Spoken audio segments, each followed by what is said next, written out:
Who's up? A guy arrested at a school. Good morning, everyone. Pornography. I'll tell you better at the break. Your head. Recording?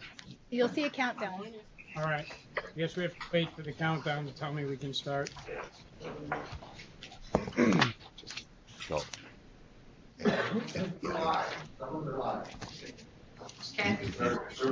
You're live. Okay, thank you. Well, good morning, everyone. Good morning, Mike. Welcome. We have everyone here in one room today. It's a nice thing, and I apologize. I'm usually the one that's missed the video conference. We do have a new member today. We have Lydia DeCastro with us.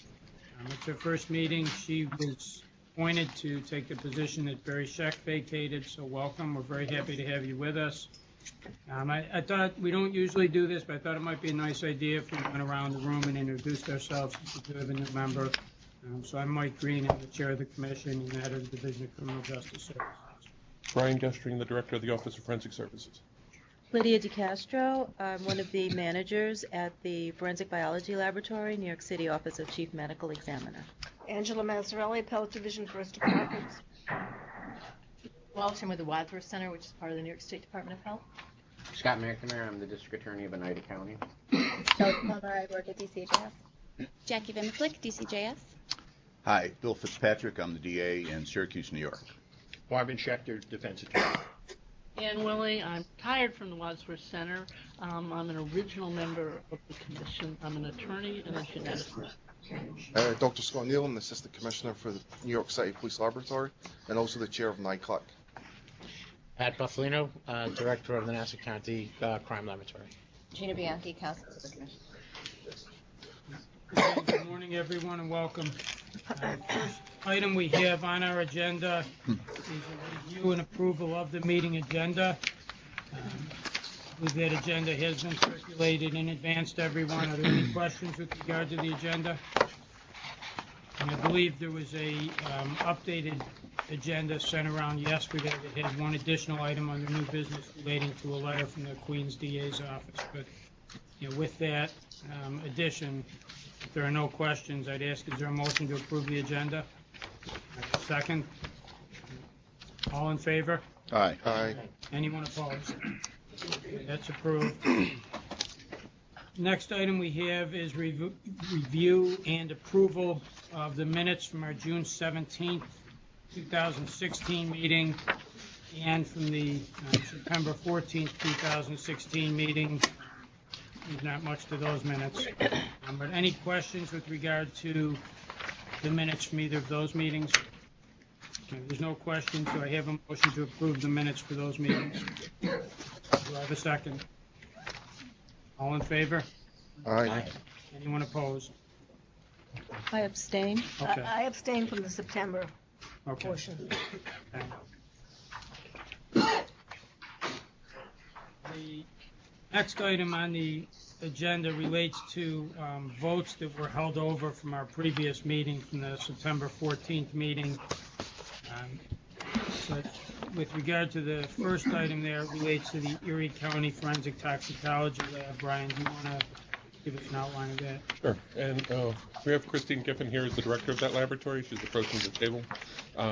At the June meeting, Ms. Giffen was out of town and was unavailable. A representative from the lab was here, and several commission members had some questions about certain things that were brought up during a accreditation evaluation of that lab by the ABFT. So what we did is we held that over for the September meeting, and then the September meeting had the quorum issue. So we're back to square one, and Ms. Giffen is here if people have some questions. Thank you for joining us. Thank you for having me.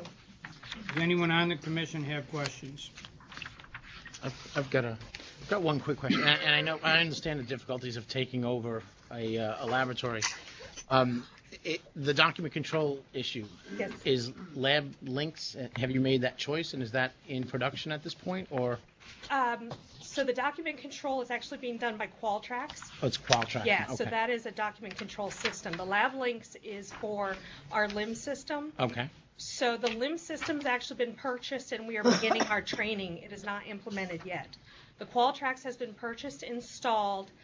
the documents have been uploaded, but we have not 100% gone live. I've trained the analysts in how to use Qualtrics, and we're beginning to go live with putting the documents online. And that's going to help us tremendously, I believe, with our document control system. Do you know an estimated date as to when that might be? The Qualtrics? Yeah. It'll definitely be live by the end of this year or the very beginning of next year. Okay. Some of the findings that came out were things that are important but not necessarily critical, like the lab director's documentation does not include copies of certificates or diploma, and I think those are things that can easily be fixed up. But other things had to do with the actual content of the manuals, that some of the manuals hadn't been updated for a significant period of time. I think one of the references was June of '08, and then it had actually handwritten stuff within that. So it's kind of tacking on to what Pat was talking about.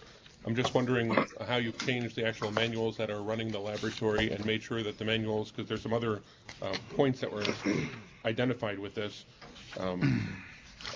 assessment, how the manuals now encapsulate and have a management system. Well, it has been a challenge, I'm not going to lie, Brian, to get the documents to where they need to be. So our focus was on first making sure that all of the documents accurately reflected the analysis that we performed.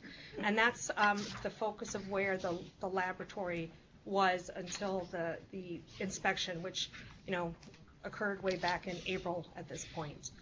The new documents, the nice thing about the Qualtrics system is it allows us to upload the documents and put an expiration date on them. So they're going to automatically expire and be issued to me for review. This is also going to allow all those sub-documents, which to be basically created to be linked to those documents, will also expire and be issued. So there were the documents were in a lot of different places. Some of them I knew existed. Some of them people had just been creating their own. So the idea has been to create a comprehensive, a complete overhaul of our documentation system. And it has been a challenge, but I believe that we have made great strides, especially over the last 6 months, as we've brought the documentation system on board. Good. Yeah. Oh, go ahead. No, go ahead. I think you've touched on some of this, but I guess my concern when I read the non-conformances, there were a number of them, I think an unusually high number, which in and of itself, shouldn't be a test, I guess. But, it gave me the sense that maybe prior to the inspection, there had not been the focus that there should have been on, the detail and the record keeping and the issues that I think are very important to accreditation. So just generally speaking, has there been a change from past practice? Are you doing something different to make sure that these issues get addressed before they're non-conformances? The entire focus has been changed to better focus on the documentation. Unfortunately, I believe that ABFT itself didn't have a large focus on the documentation. They never claimed to be an ISO organization. They have now addressed that by forming the Strategic Alliance with ANAB, which I believe is on the agenda. So again, while these documentation issues have always been there, the inspectors are now starting to become more aware of it. And so I think that's part of what happened is that it took them, that their focus has changed once they arrive on the inspection. The other thing that happened is this was my very first inspection, so I had no understanding of what the inspection actually entailed. They didn't provide me with any documents to prepare, any of that kind of stuff. So like one of the findings was a spreadsheet for training that compares the old and the new results should be prepared. Well, that had already been prepared. I didn't know to print it out and put it with the documents, and the inspectors did not ask for it. So again, that was a lack of knowledge on my part and a miscommunication with the inspectors. So, there is a lot more focus on the documentation, making sure that the documentation is in place, and making sure that we address these issues well before any inspection. We are working towards ISO, and one of the focuses right now of the office QA person is to focus on like creating a training manual. There's never been a training manual in this lab. There really wasn't a need to. There's no turnover in the lab, but just lately there's been some new people. My top 3 people have been there 37, 36, and 35 years. I mean, we just don't have a lot of new people. So there had never been a need for a training manual. So that is one of the things that we have been focusing extensively on. So even though we had put training in place, we properly documented it. So we're getting there, but it is a slow going process, because we also are dealing with a lot of other issues that are coming up. The implementation of the Qualtrics, the implementation of the LIMS system, the fact that we've got emerging drugs in our area that are swamping us. Our caseload is up 20% over the last 2 years. We're doing the best that we can with the resources that we have. You feel comfortable that you either have a system in place or are working toward having a system in place in the near future, that will put you in a position when next inspection comes around that you have these types of findings? I do believe that we are putting a system in place that will prevent this. Also, we are working towards ISO because we do know that it is coming on board. So we have sent our quality person to, we sent her to an ISO 1720 training, which is what the medical examiners are under, and she's also start to work towards the ISO 1725, so that we're ready when the Alliance, I understand, is coming. Although I don't know the time frame on that. So we are working towards ISO. We are working on getting our documentation. And we do not want this to happen again. Thank you. I've got one more question. I'm sorry. I had 2. I should have grouped them together. So in the SOP section C, there was an issue with bench notes that were being discarded and didn't make their way into the case files. So your LIMS is going to be lab links. Have you accounted for a method for having these notes prepared electronically in the case file, or how are you going to handle this from here on in? We are working towards, so those weren't, the way that they were regarded in the laboratory was they were actually sample lists, because our current system does not allow us to generate the work list that we work off of until we've chosen a sample.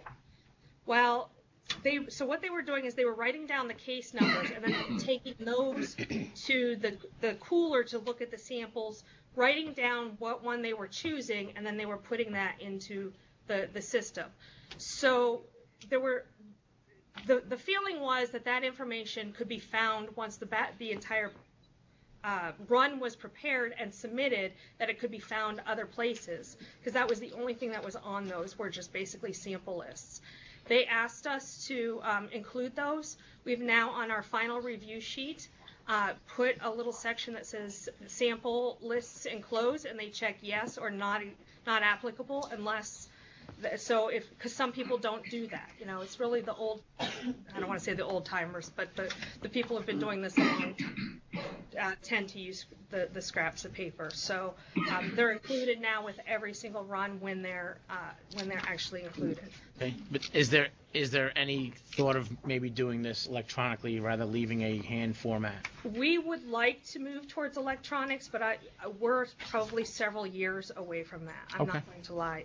We got to get the LIMS system operational, get people trained in it, and I do have some people where electronics is just not their thing. So it's going to be a challenge to get there. Okay, thank you. Christine, just to clarify, if a senior examiner uses a scrap piece of paper, have they been instructed now to place it in the case file or not? They have been instructed to include it with that batch, which then goes, that paperwork goes in the drawer and is accessible and gets included with all discovery. So if you get a request from a district attorney or a defense attorney Yes. for bench notes, Yes. and the request says case file, would be in the case? You're telling me it's kept separate. Well, it's kept in the run. So if we get a request for discovery, how we've been doing it now is we pull every single run associated with it. and all of the stuff that's remotely related to that case, and all the quality control from that run, all of the calibration material, those bench notes, all gets photocopied, burned on CD, and issued to the requesting.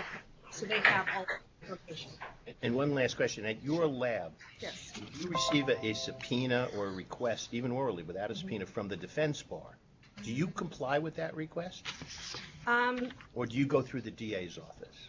Right now, I go through the DA's office. I can't recall in my time here getting a request from the defense, but I would have to check with our. What county is this? Erie County.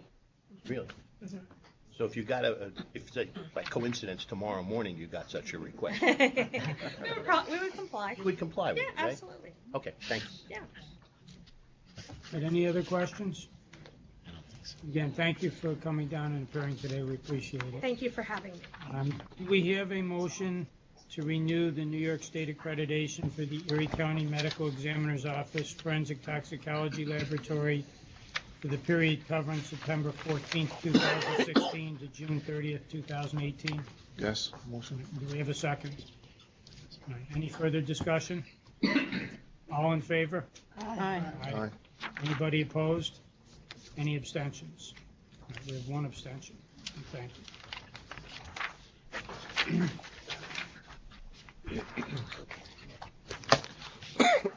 Our next item relates to the Westchester County Department of Labs and Research Division of Forensic Sciences. And again, Brian, would you just bring us up to speed on what that issue is? And Bob Adamo, the director of the laboratory, is here. Prior to the last meeting, they actually had their SPED lab assessment. There were no findings. They also had a QAS assessment. The documents are in your binders.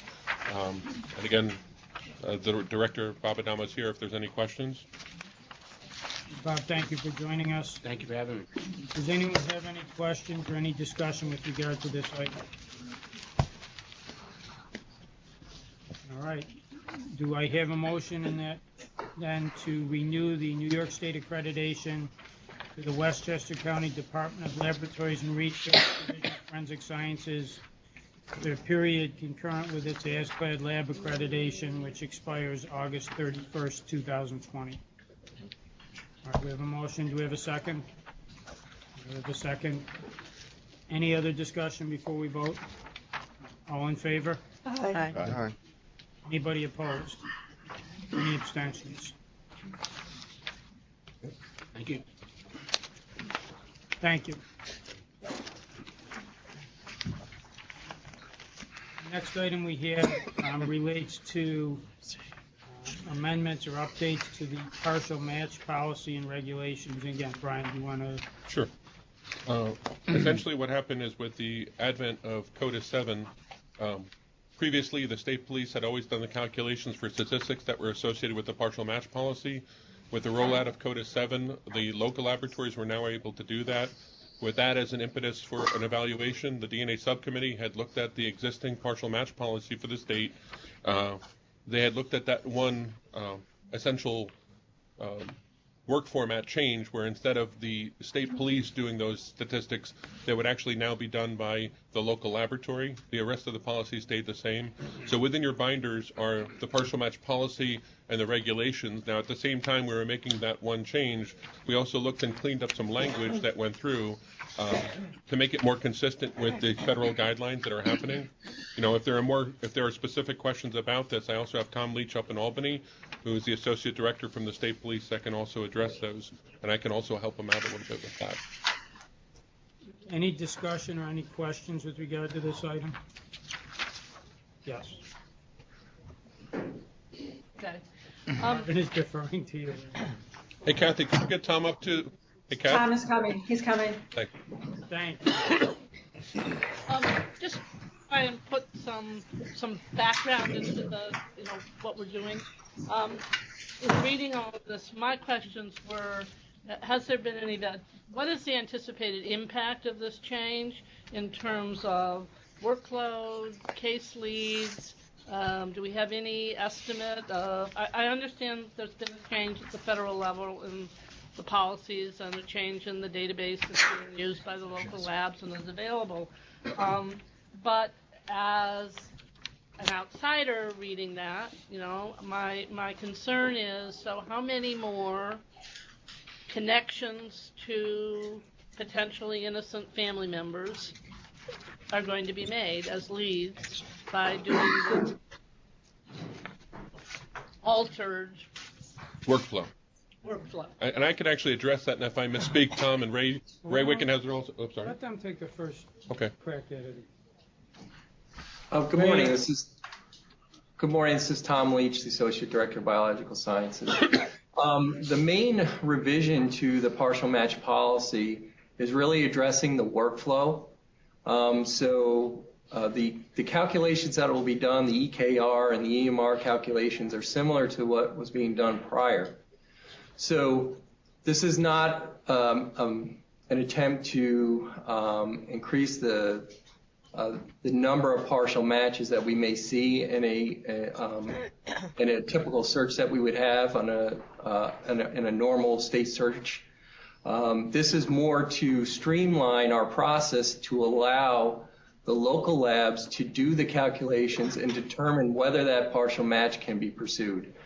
Prior to currently, what has to take place is the local laboratory has to provide a partial match request up through the Divisional Criminal Justice Services to the state CODIS laboratory. And the state CODIS laboratory then receives that. They take that information, they do the calculations, and then report back to the local laboratory to let them know that that evaluation has either passed or failed the calculation that is done for the statistic to determine whether they could pursue it. The reason we want to make that change is before that laboratory is sending that information up to the lab, they have to go out and look for a commitment from the ADA. They have to look for a commitment from the LEA. So there's a fair amount of work that goes on before it even comes up to the state police. By allowing the local laboratories now to do the stat in their laboratory and definitively know that the EKR, the stats are called the estimated kinship ratio and estimated match ratio. If they go ahead and do those and determine that they now satisfy the threshold to pursue as a partial match, they know definitively they can move forward with that and then go ahead and contact the ADAs and the LEAs. And from a workflow standpoint, it's a more streamlined approach.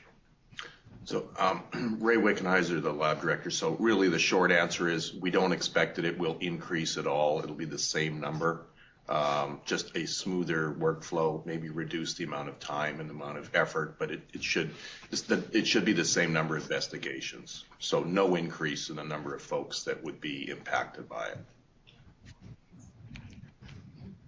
Well, again, because of the change in workflow, in the paths you said, currently, the commitment has to be obtained that this information is somehow going to be followed through on and used prior to the calculation being made. And what you just said was that the local lab can now make the calculation without any commitment that that information will ever be used, but having made the calculation, they're contacting the DA with an indication that there may be something out there to follow up on. And that should, in my opinion, increase slightly the number of cases where the DA is going to feel a different motivation in pursuing something. You're right. The number of cases that should reach this threshold statistical level shouldn't be different, but you have inverted that commitment level point of process, and we don't know whether it will change the numbers. Well, they certainly have to go through the same process in regards to reaching out for the commitment. Should also add that if they do pursue a partial match, they still have to forward it up through DCGS into the state CODIS administrator, and at that point, the state CODIS administrator is going to verify all of that information, ensure that all of that was done as far as the calculations, the contact to the ADAs and the LEAs, and verify that everything was completed in compliance with the partial match policy, and then pursue, and then let DCGS know that the offender name could be released if the threshold was met. If I'm understanding correctly, under both the existing regulations and the new regulations, prior to any identifying information being released, that check with law enforcement and the district attorney is going to be completed. The difference is just when in the process that happens. Correct. Yes. Mark? Tom, Bill Fitzpatrick, could you, do you have any idea statistically how many, if any, cases have been solved with our partial match policy? As of when? Great one, so. As of today? I believe there's been 2 or 3 partial match cases that have been that were pursued as a partial match that resulted in a probative lead. I would ask, maybe someone that. So Brian Gestring typically generates those numbers. However, notably, there was a serial killer case that was included in one of these cases. So the number is not large, but there is one extremely significant case that has been, investigative lead has been provided through the partial match. If I can, And Brian, what is- do you have any clarifying information in terms of the numbers? I do. So essentially, at every DNA subcommittee, I read these out in the open public session. So my numbers will be approximate now on the number of cases where partial match was initially investigated. It's approximately 90 cases in the state since the inception of the program. Where That would have been 2010?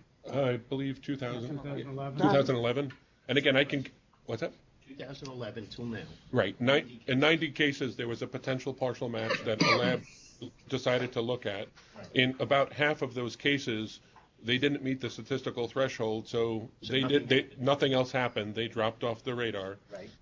In the remaining ones that came, there were 3 cases where a relative was identified. 3 out of 45. Out of 45. There's 3 cases where a relative was identified.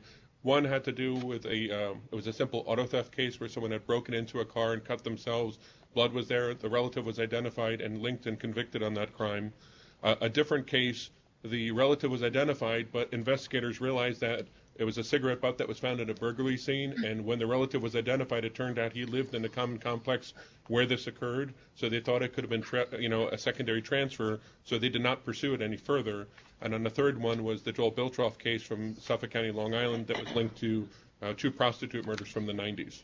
And the follow-up question, Tom, is for educational purposes for me. What is the difference between partial match and familial searching? So a partial match is something that is identified through in the normal course of a search that we do. Every week we do what we call a state search. And through that state search, we may inadvertently identify with a match that could possibly be a match between 2 related individuals. It's not a deliberate search at all. Partial match is it's something that comes out of our normal search that could be identified during our normal search. And so it's not our parameters are not set up specifically to identify a partial match. A partial match is something that is a byproduct of what we're seeing through our normal search.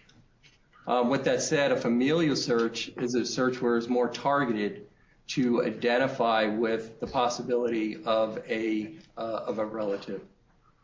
Thanks. If I can here, I don't want things to get confused. We do have an issue related to familial search on the agenda later. I certainly appreciate the question, but this partial match, as I understand it, and correct me if I'm wrong, is not familial searching. Is that correct? That's correct. And I don't want these 2 issues on the agenda to get confused. So Well, that's I what- would ask that no matter what happens here, that you folks stay around. And if people have questions with regard to familial search, when we get to the next agenda item, I'd appreciate it if you would be here to help with the discussion. Just to clarify, and I have two questions. We've had that problem here, both in the DNA subcommittee and at the commission, confusing the two. In fact, I brought with me a memo from our late colleague, Mr. Sheck. Still alive, isn't he? He's alive. He's late in terms of the commission. What a way to tell us. But Should have been more sensitive. Our late colleague of the commission who wrote a really long memo about this confusion that has existed between the use of the two terms. I sort of got it. And I we was don't glad. fall into that trap again. Right. So I'm glad that Bill raised it. I just want to be clear. Let me go back to something Brian said. So of the 45 cases, 3 ended up being successful in terms of a finding of a criminal. Mm-hmm. Of the 45, how many resulted in false positives, if any?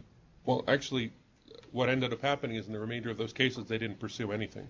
So the way the investigators are taught to work with partial match cases is when a name is released, they are given specific instruction that this is not the offender. It potentially could be a relative of the offender, and they need to start with a paper investigation before they talk to a single person, meaning birth and death records, seeing if there was someone that potentially could be a relative that was in the location. In the remainder of those cases, and part of the partial match policy requires law enforcement to actually give us regular updates. What they found is as they went through, they just didn't pan out. So they actually, 0 of those resulted in false positives. They didn't pan out. What happened is the agency closed the investigation. And so, continuing further down in the weeds, how far do our regulations go? I went through them. I couldn't see if there was a requirement that when a police officer pursuing a partial match clue, for want of a better term, goes to the door of somebody and says, "Hi, are you Mr. X? Are you a family member of Mr. Schechter?" Do they have to tell them that they're there because they have been matched as a family member, or there's no requirement at all? They just knock on the door and say, "We're investigating this crime. Do you know a Marvin Schechter?"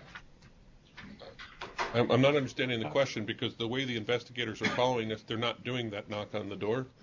So I don't have any direct knowledge of any direct contact with the person that was a partial match 2. Right. You know, or I should say not a partial match 2, but the one that was the offender that was in the data bank. I'm not aware of a single case where investigators went to that individual. And it wouldn't be in our rules anyway. Right. No, it wouldn't be. So that would come up later. And one last question. So my question to you gentlemen in Walpole is I just want to be absolutely certain. This workflow change does not change the fact that a local lab, which now calculates the EMR and the EKR, cannot, once they've done that, then initiate a search. They still have to go up to the state level with their findings, show them to somebody. And who is that somebody, by the way? It would be the state CODIS administrator. Okay. And the state... The state CODIS administrator then says, "You've met all the requirements. You can now initiate a partial match search." Hey, Marvin, I can clarify that. Hey, Tom, I think I can clarify this. It's not part of the search. The search is what identifies the sample. Right. Yeah. The statistics let the lab see that there might be merit to the sample. Right. The name release is what triggers it. Right. So it's the name release. Correct. It still has to be approved at the state level. Yes. Correct. Right? And that you're is correct. Right. And is the commission satisfied that we won't have a problem where a lab goes rogue and does whatever it wants to do in terms of a partial search and releases a name before it gets to state approval? Every lab in the state under our jurisdiction, after these changes, will understand they cannot do this. I don't believe, and correct me if I'm wrong, Tom or Ray, but I don't believe labs would have the ability to do that because the identifying information rests with the state. That's correct. That's correct. They would not be able to get the name from the individual until the state CODIS administrator verified the information, and then we would relay that back to DCGS, and then they would provide the information. Though they would not have that information to release. Okay. And just one other point of clarification is with partial match, it's not a partial match search. It's a partial match. the match has come from our normal searching parameters. In other words, somebody was doing a DNA search for a hit to see if there was a match. And when the results came back, there was no match, but there was an indication of a partial match. Correct? It's sort of Right. a subsidiary of a straight-out search. Correct. So And that's anytime what there's a search, when there's a search, the local laboratories need to review the matches that were generated from that search. And during their review, their normal review of a search, they may identify with a match that they may want to pursue as a partial match. So it's not a partial match search. It's our a normal byproduct. search in which they inadvertently identify with a match. Okay. And the last question is, with respect to this request from the lab, the local lab, up to the state CODIS administrator, I assume there's a paper record or a computer record of who made the request, the date they made it, and what action was taken. Correct? Correct. And where is that record kept? With the state CODIS administrator? So what happened is, the way the New York State DNA Data Bank works is the state police is performing the analytical work, and my office is actually performing the administrative work. So as far as the names, those names are controlled by me. So to address your earlier thing, they would not be released. Even Tom, if he wanted to, if Tom went rogue, he kind of looks a little rogue with that tie, if he decided he wanted to go release names, he couldn't. He doesn't have them. He doesn't have access to those. So the person in the state of New York that prosecutors and the defense bar should subpoena is you. Is that right? I mean, you're the custodian of the names, I think that's probably an accurate thing. right? You're the guy. I think, in fairness here, that depends on what information you're looking for. If you're looking for information relating to the name, if I understand what Brian's saying correctly and I understand the system correctly, yes, the name information is here. If you're looking for information about the profile or how the matches to the profiles were made, then I think you should be looking to the state police. Right. So it depends on what information you're looking for. All right, any other questions with regard to these proposed changes to our regulations? If there's not, do I have a motion to accept the changes to the partial match policy and regulations proposed by the DNA subcommittee and their recommendations dated August 29, 2016? So moved. All right, B. Fitzpatrick, do I have a second? Second. All right, Scott. Any other conversation before we vote? All right, all in favor? Anyone opposed? And any abstentions? All right, thank you. And I would ask if both of you could remain in the event that there are questions when we get to the familial search issue on the agenda later. Thank you. Thank you. All right, our next set of items on the agenda relate to accreditations and laboratory updates. Brian, do you want to take us through those, please? Sure. So the first item is the Onondaga County Center for Forensic Sciences Laboratory. They recently had their external assessments. There were no findings associated with that assessment. Dr. Corrado wasn't able to make it to Albany due to some inclement weather upstate, but she's able to call in if there's any questions. You indicated that there were no findings. No findings. Anyone have any questions? If not, do I have a motion to renew the New York State accreditation to the Onondaga County Center for Forensic Science Laboratory for the period concurrent with its ASCLD lab accreditation, October 7th, 2016 to January 31st, 2021. All right, we have a motion. Do we have a second? Second. All right. Any discussion? All in favor? Anyone opposed? And any abstentions?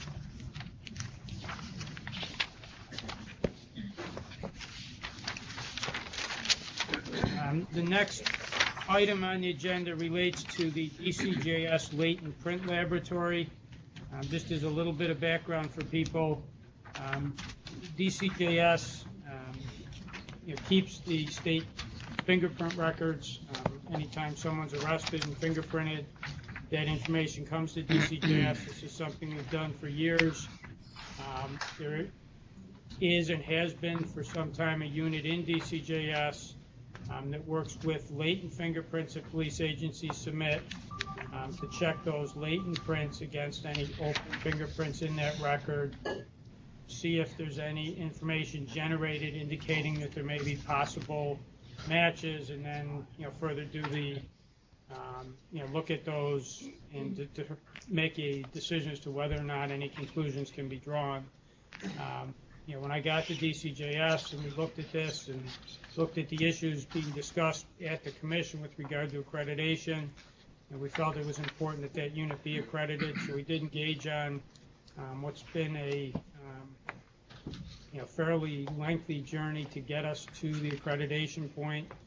We hired a lab director who is with us today to ultimately guide us through that process, and we've gotten to the point where we had our ASCLD lab inspection, and no findings as a result of that inspection. So we did get our ASCLD lab accreditation, and we're now before the commission to get the commission accreditation as well. So with that background, I would open it up if there are any questions. We do have the lab director here with us today to answer any questions. Mike, I certainly going to support this. My question is about the enabling legislation for the Forensic Science Commission sort of exempts fingerprinting. How do we... It doesn't exempt, if you look at your lab, for example, your lab has an accredited fingerprint function. So it does provide a mechanism for people to do fingerprint comparison without accreditation. But certainly, as I read it, that does not prevent, and hasn't prevented in the past, people from saying we think we ought to be accredited and getting accreditation to do this work. Wasn't this Dr. Corrado's issue for many years? Yes. He's raised this issue repeatedly. Where do we stand on that? Is it... that it's a separate but related issue in my mind, because those labs, this is a situation that was under my control, so I had the ability to say, we're going to do this, and we embarked on it and we did it. I don't think right now, given the way the statute and the regs are drafted, we have the ability to order police departments, for example, that would have to be get accredited. Done legislatively. Yes. Now, short of that, there are things that we're looking at, that would be short of full accreditation that would help raise the bar in terms of, both the people doing the work and the way the work is done, but they're not commission issues because the legislation, doesn't include that. So it's an issue. It's something we're working on. I don't see it as a commission issue. Have we asked? I know we always raise this issue in the commission. Is it our policy that we'll ask for such legislation? There's always this question for years, that whether the commission, as part of its oversight function of 19 labs, and you as a commissioner, not of DCJS, but of this commission, can go to the legislature and say to the leadership of that branch, we need legislation to change something. And I miss Dr. Corrado, not that much, but I miss her.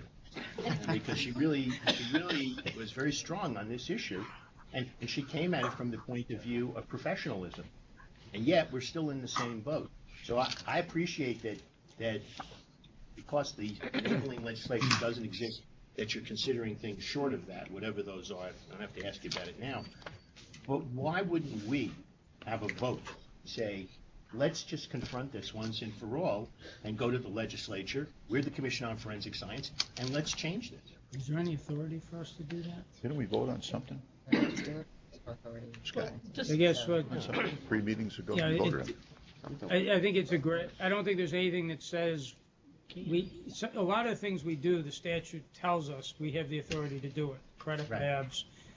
There's nothing that says make recommendations, as far as I'm aware, nothing that says make recommendations to the legislature is the law. There's also nothing that says you can't do it. So, should I make that much better?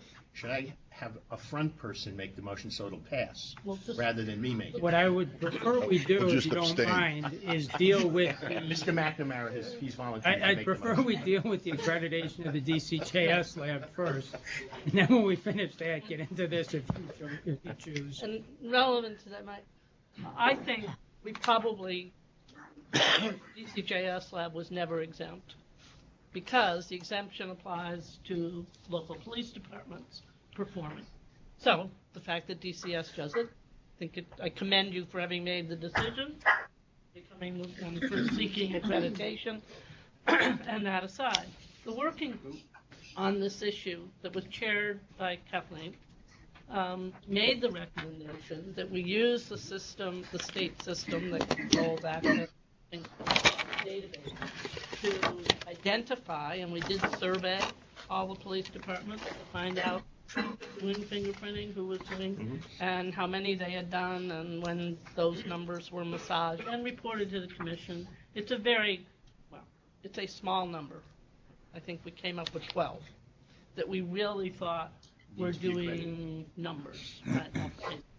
And the recommendation was that they be informed that there is accreditation and that they should move in that direction and that these were things they would have to do, and there was guidance developed, and Mike shared that with them, and that during this process of moving them in the right direction, we would continue to pursue the issue of making a recommendation. The commission, the way it was written as I've been from the working group, the commission would recommend to the commissioner that he seek legislative change because he has input to the governor's office and could make such a recommendation to the governor. Did we do that? He hasn't done that because I believe we need to see how well this process progresses. There, as we know, huge pushback. Well, he has to deal with that politically with the governor's office in making this a priority that would ever make it to a program bill that would get to be a governor's bill that would get to the legislature. Well, of the 12 that you identified, how Can many we have deal made with the the change? accreditation of our lab first, and then if we want to add an item to the agenda? I think I move approval of the lab. Sure. Can we All do right. that for later? Sure. Great. I move approval of the lab. All right. Second. We have a second? All right. Any discussion or any questions? All right. All in favor? DCG. Oh, you're going to recuse yourself. Oh, sorry. Thank you. All in favor? All right. Anyone opposed? All right. And any recusals? All right. Thank you. Why don't we finish the accreditations here, and then we'll take up your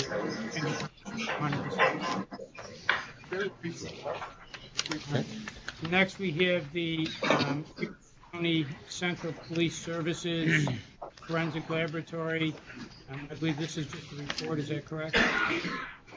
They underwent their ASCOD lab external surveillance. There was one nonconformity that the lab is in a process of addressing. You have those documents. The pre-decisional documents are called because they're not related to a final assessment within your binders themselves. And again, due to inclement weather, the lab director is available via phone if there's any questions. There's no vote required. It's informational purposes only. Any questions on that item? All right. Next, we have the Monroe County Crime Laboratory. And again, I believe this has to do with an ASCLD lab expanded surveillance visit. There were no findings as a result of that visit. Would I be correct in saying that there's no action needed, that this is just informational? Correct. All right. Any questions with regard to that item? Our next item relates to the Monroe County Medical Examiner's Office Forensic Toxicology Lab. I believe this was carried over from our September meeting, and I think this relates to a new lab director appointed September 6th of 2016, Dr. Rebecca Hartman, and a new quality assurance manager, Lisa Kasich. And again, I don't believe there's any vote needed here, is there? Informational purposes, and they're available by phone if there's questions. Next, we have the Nassau County Office of the Medical Examiner, Division of Forensic Science.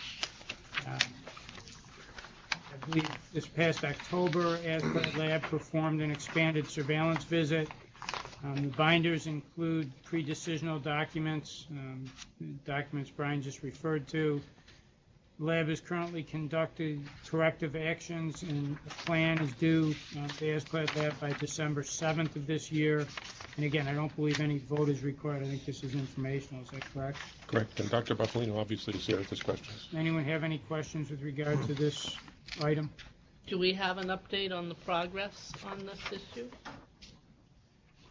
Was it had to do with sealing and unsealing evidence and removing it? Mark and Karen are here. They'll speak on that.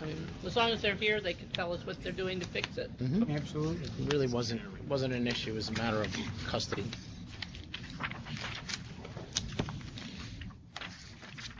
Morning, Karen Dilling, Assistant Director. Mark Gale, Quality Assurance Coordinator.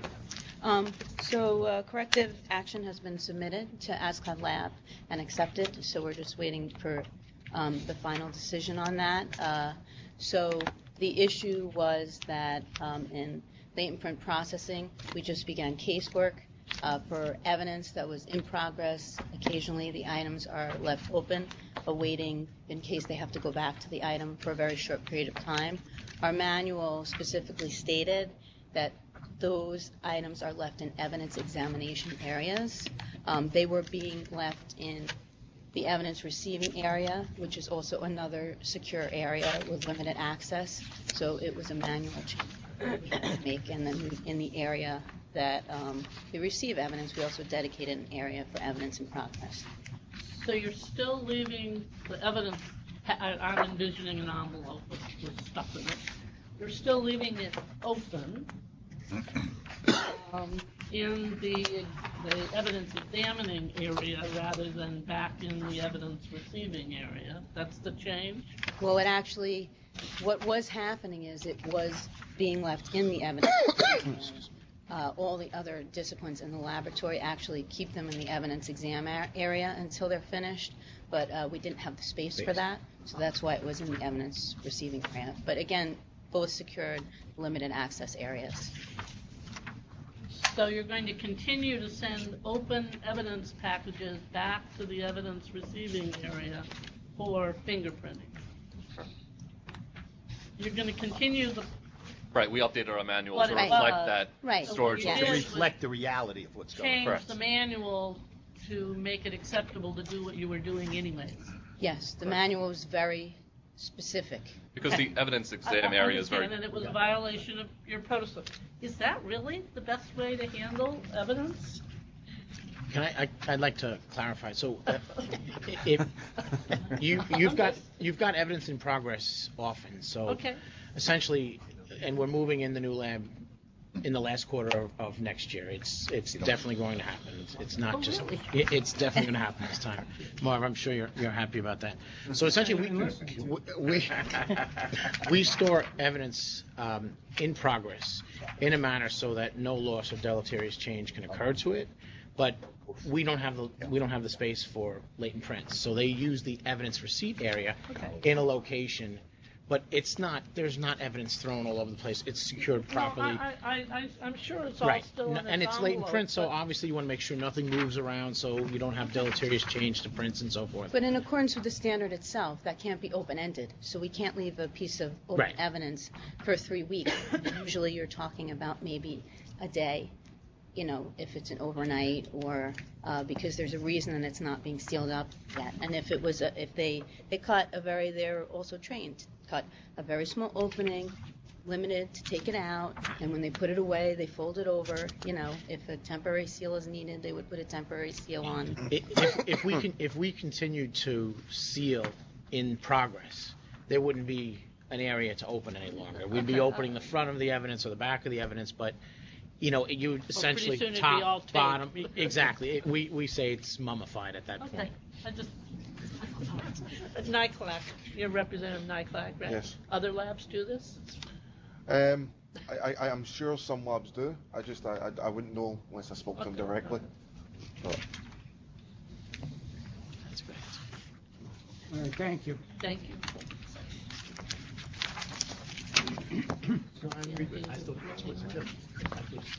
The next item we have is the New York City Office of the Chief Medical Examiner, Department of Forensic Biology. On October 27th, the laboratory underwent the ASCLD Lab off-site surveillance visit. There were no findings. Just from my own knowledge, what is the off-site surveillance visit? So when ASCLD Lab changed their process, they used to have annual surveillance visits, so now they have an off-site where they'll do a document review. It's a fairly comprehensive document review where the labs so far that have gone through this process, there's a lot of back and forth trying to find certain components, and there's a lot of detail of where something is opened up in one document that they say, well, we need to see more, So off-site meaning they're not physically coming to the location, but they're still requesting a tremendous amount of information to assess that the lab is in conformance with the guidelines. All right, and again, there are no findings, and there's no vote required, is that correct? Correct. Informational purposes only. Any questions with regard to that item? All right, next, we have the New York City Police Department Police Laboratory. On September 15, 2016, the laboratory underwent an lab surveillance visit. There were no findings. Again, no vote required. Anyone have any questions with regard to that item? Next, the New York State Police Lab underwent an ASCLD Lab expanded surveillance visit in July. There were no findings. The State Police also provided notification to ASCLD Lab temporarily halting a muzzle-to-target distance determination due to improper ventilation in the indoor firing range. ASCLD Lab has acknowledged that notification. I assume that's still going on. Yeah, I believe so. And then again, Ray Wickenheiser is here if there's any questions. This is purely informational purposes, no votes required. Any questions with regard to this item? Well, I'm just curious, how many cases is that affected, and when do you anticipate returning to that I analysis? think Ray's coming up to join us. Wait, how far away are they making you sit, Ray? That's stage. Probably could let him sit right at the table. I think Ann had a question for you with regard to the number of cases impacted. How many cases have been impacted, and when do you anticipate getting your ventilation fixed? It's a small number of cases. I can't say the exact number. We've notified our contributors of the issue, and we're certainly working to rectify it. Unfortunately, it's become part of a larger ventilation issue. So what's happening is the ducting system in the lab has really too far of a run, and as a result, we've had some issues with the amount of flow. So when there's a health and safety consideration, that's really paramount, and that's why we've really temporarily done that. So we're working hard to rectify it, but anytime there has to be an engineering and cost solution, it's going to take a little while. So at this point, we don't have an accurate estimate as to how long it's going to take because there's an engineering issue as well. But we're trying to fix it as quick as we can. So it's a small number of cases. Certainly, we're notifying folks that we can't do it, so they'd have to look for other labs to assist if it's an important case. Are there other labs in New York that can do it? Yes, there are. I just don't know specifically off the top who those would be. Okay. All right, thank you. Okay, thank you. Next item we have is the Niagara County Sheriff's Office Forensic Laboratory. This past September, the laboratory underwent an ASCLD Lab expanded surveillance visit. You do have documents in your binder that are pre-decisional. Also, I believe documents with regard to the lab performing corrective action on some nonconformances. Do we have any questions with regard to this item? It is informational. There's no vote required. All right. The next item is the Onondaga County Health Department Forensic Toxicology Laboratory. This was an item that was carried over from our September meeting. There was a mid-cycle assessment report and documentation related to a corrective action that happened between the 2015 assessment and this report. Mid-cycle responses from ABFT assessors received on 8/15 or August 15th of 2016. Again, I think this is informational. There's no vote required. We also were informed that Aaron Van D will be the new quality assurance manager at that laboratory. Any questions with regard to this item? Next item we have is the Suffolk County Crime Laboratory, again carried over from our last meeting. On August 10th of 2016, the lab underwent an ASCLD lab off-site surveillance review. There were no findings.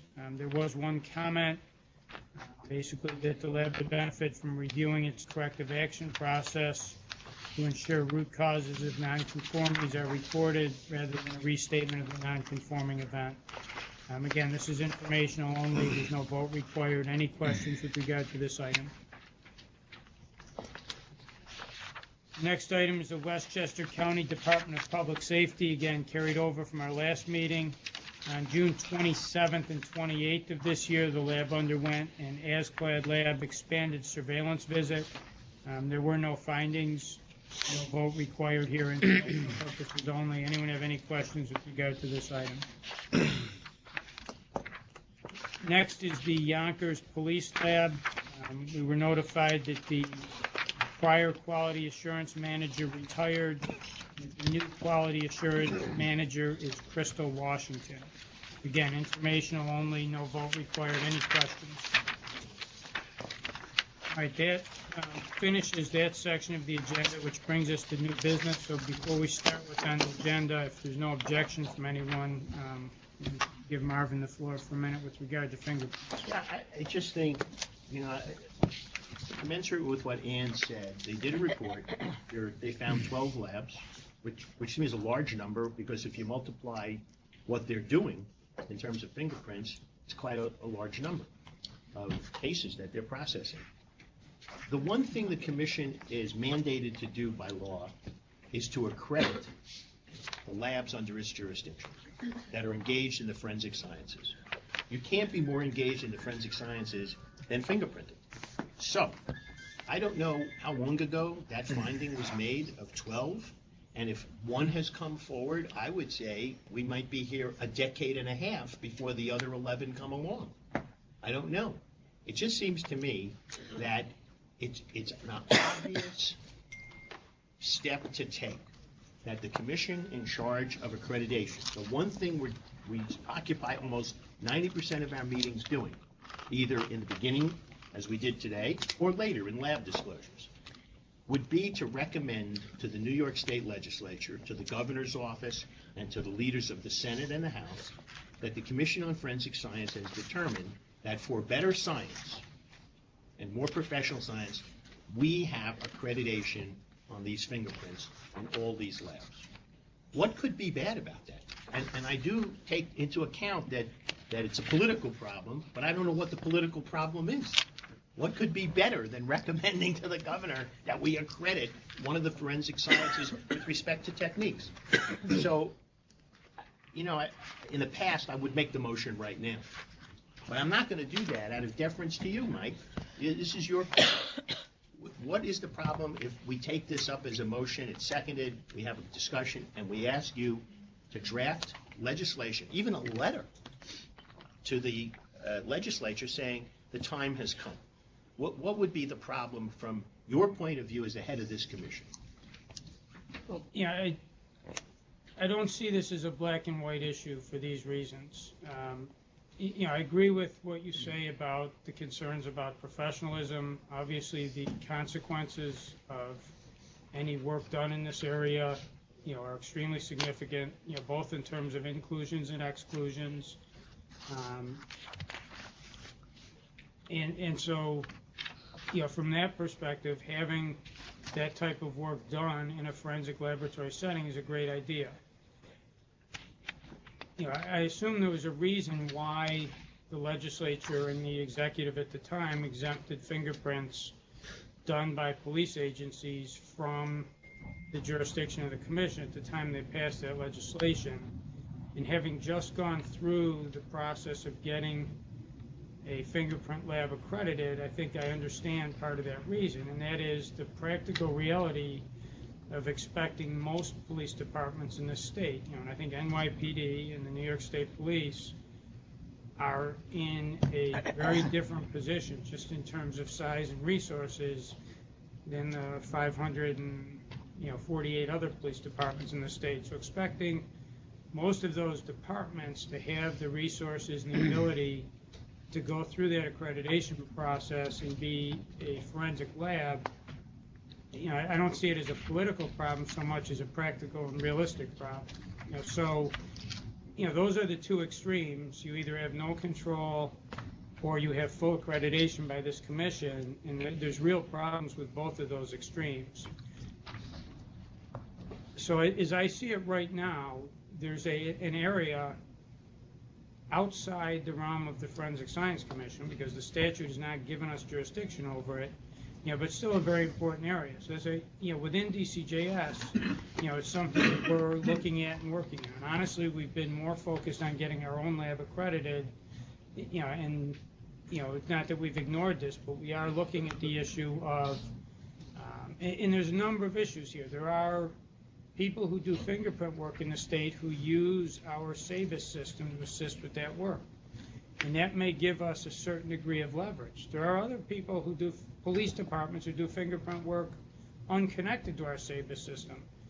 And, we really don't have any leverage there.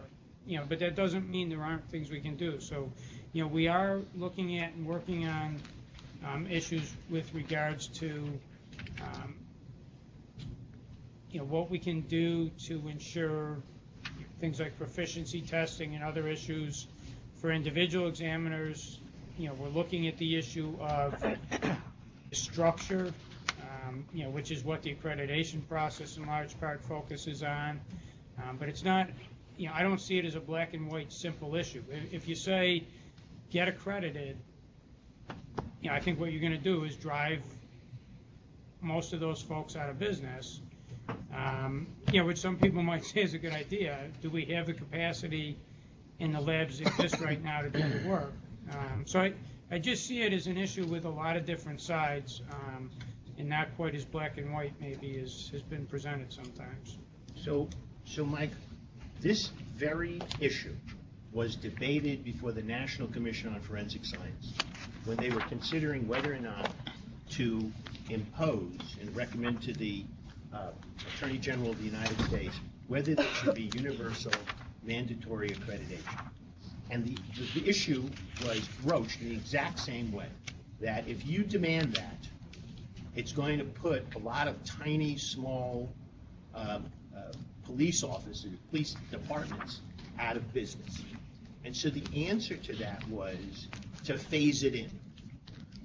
And to that end, the National Commission took testimony from a lieutenant, I think it was the state of Maryland, Prince Edward or Prince Andrews County down in Maryland. Small police department that, realizing the future was here, they had to get accredited. And it was a huge job for them because this lieutenant was tasked to do that, and it was taking him like 20, 30 hours a week of his time to get ready.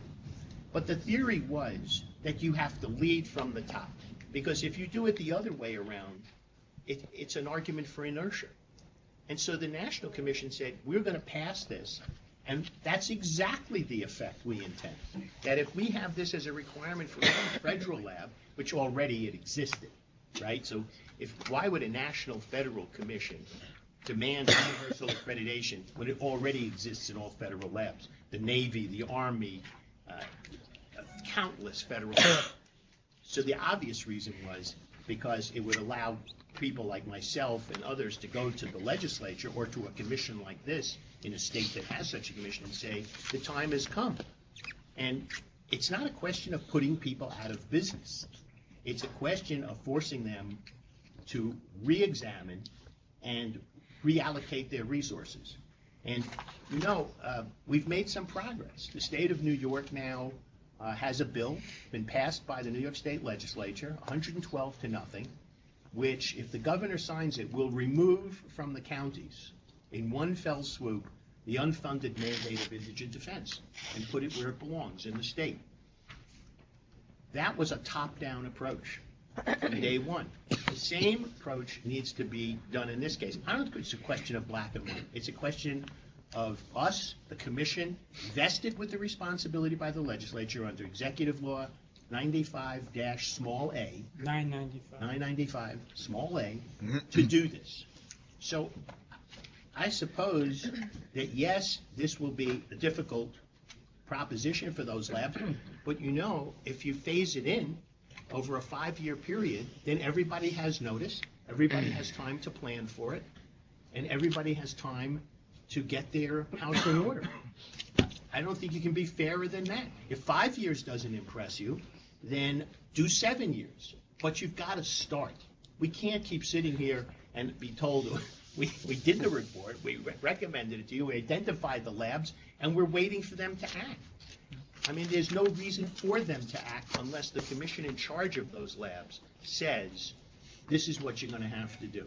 And if you want to use the argument, and I totally understand, because on the police side I could see the perception of black or white, well, it certainly should be black or white whether you should be accredited or not. Well, the legislature, the last time they visited this, took the position that with regard to police, they should not be, so when you say they vested it in us, they really didn't vest it in us. They specifically exempted it from us. So we don't have that right now. And while I think we could all agree that there should be standards and there should be quality control and all the other issues, I think the issue is, where is this commission the place it should be? And the last time, with regard to police people doing this work, and the last time the legislature looked at that issue, they said no. That was a long time ago. Yeah, but the question times have changed. Is this the place to do it, or is there another structure or setup to do it?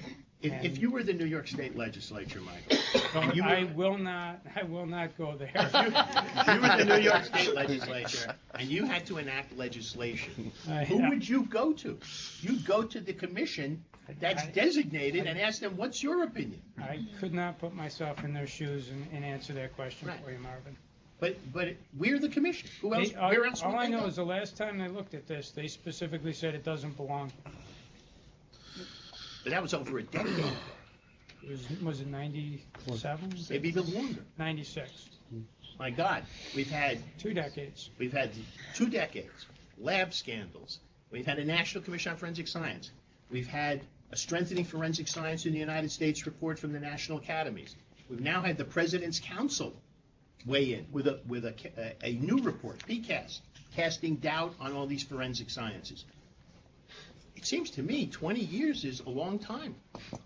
Things change. So the argument that they didn't do it back then, well, they made a mistake. And so what I would like to say to you is, I think it's time for us to take this up. So if it's not going to be done today, then I'm going to respectfully ask that this be placed on the agenda of the next meeting.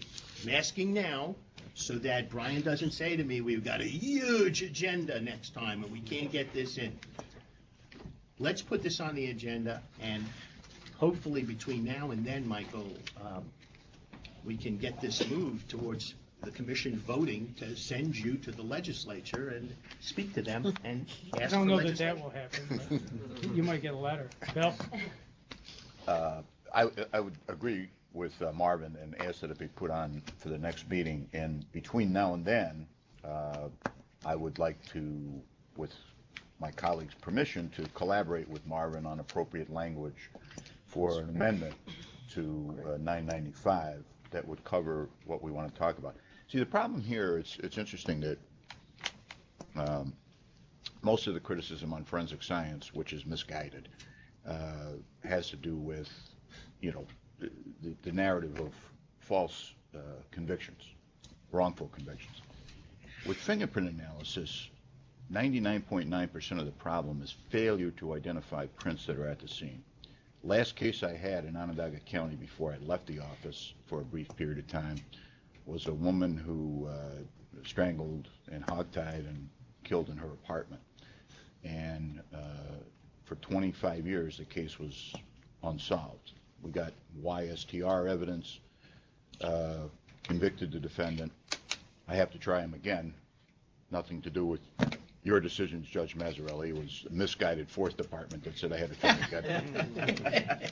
But during the course of the re-examination of the physical evidence, the killer's fingerprints were clearly on a jewelry box under the victim. It had never been identified by crime scene people from 25 years ago, not 50 years ago, 25 years ago. Never even examined it to extract that fingerprint. That's the problem that we have. And you got a lot of mom and pop police agencies. I think, what are there, 500 police agencies in the state of New York, something like that, Mike? And okay, maybe Constable Jones up in Potsdam, might be out of a job. Well, maybe, as you said, maybe he should be. He's screwing around with evidence. He's probably destroying DNA evidence, laying powder all over something for something he's not going to find anyway. So long and the short of it is, with everyone's permission, let me see if Marvin and I think two disparate ends of this commission can agree on appropriate language. Disparage, did you? Disparage. We don't disparage anybody. In light of that, the work group, I would agree with Marvin. We should put it back on the agenda. I would hope that the copy of the report from the work group would be included in the materials for the agenda. The work group already drafted the legislative amendment. I know we did. I know that would accomplish this, and some comments about alternatives. It could either be we'll screw it up. A simple deletion of some language, the exception, or a change in the definition of what constitutes a laboratory. Take the easy road, take the hard road. But include that report in the materials for the next meeting, and yes, we should revisit it. We will get the information for you, and we'll put it out for the next meeting. Great. Thank you. Commissioner, I just want to say that just in case you are going to be looking at the letter, I think there has to be some consideration if this does move forward for funding, because this is an ongoing, I know it's an ongoing issue, but if you manage to get 12 other waiting print labs under DCGS, if that's the end game, or that does happen, then there is money that the current 19 labs all compete for, then now there's going to be an additional 29, 31 labs. Again, I'm looking too far ahead, but I just think, when you're looking at a letter, funding has to be a key component, and also time frame. The report also dealt with that issue.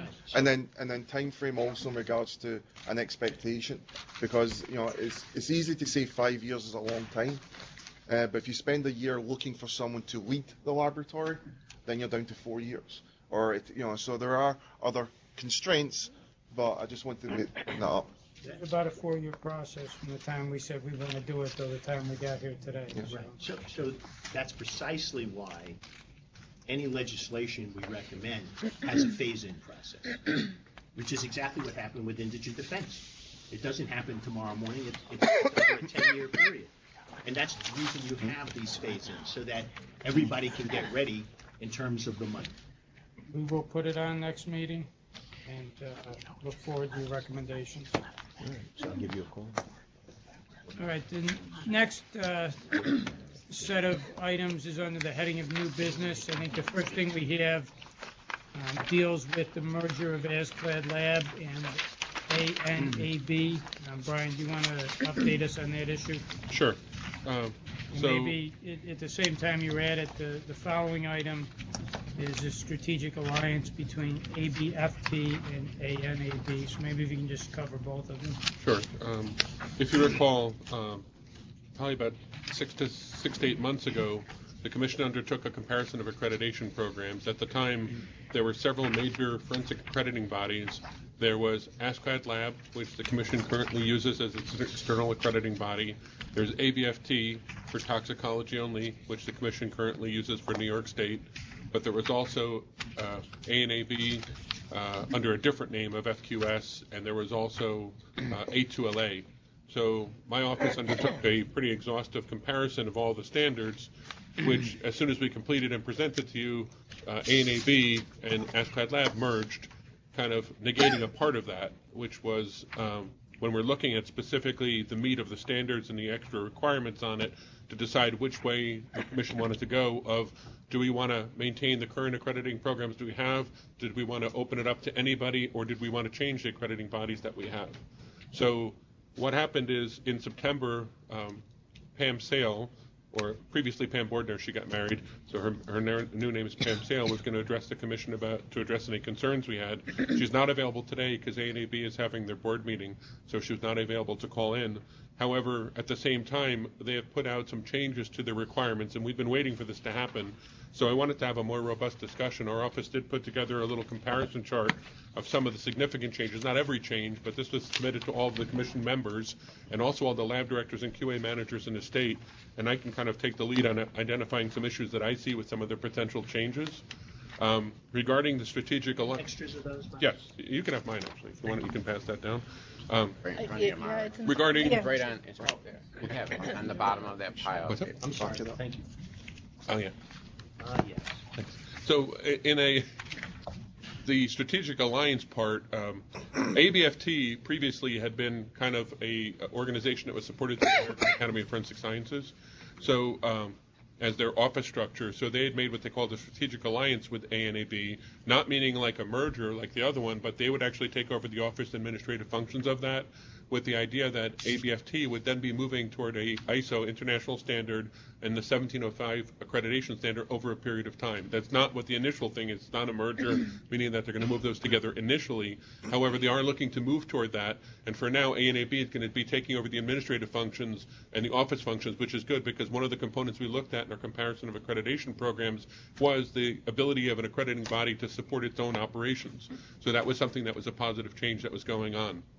So as an overall thing, what happened now is with these changes coming out, the commission has the ability to have an open public comment. We did ask Askclad Lab if they were able to extend the open public comment period, which ends today, so we could put something in writing to them. They were not able to do that because the changes are imminent.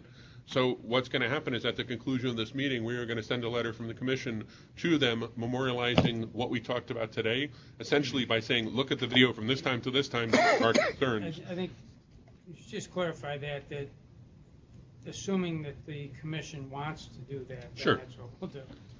Yeah, exactly. If they want to do that, there are some changes to this that I have concerns about, and if there's no questions about the other part, I'll kind of lead into that next component. And this little chart that we have details all of the changes, but there's some specific ones I want to draw your attention to. Just if I can, just to set the stage, and I think you've covered this, but in essence, Askclad Lab and NAB have said these are the changes we intend to make, and we're putting this out for public comment, and the public comment period ends tonight. Correct. We've asked them to extend it so that the commission could have input. They basically said, look, you can give us input any time, but if you want to make sure it gets in time to be considered, it has to be by tonight. So, I think we should look at this. I think Brian has a few suggestions or highlights he wants to point out.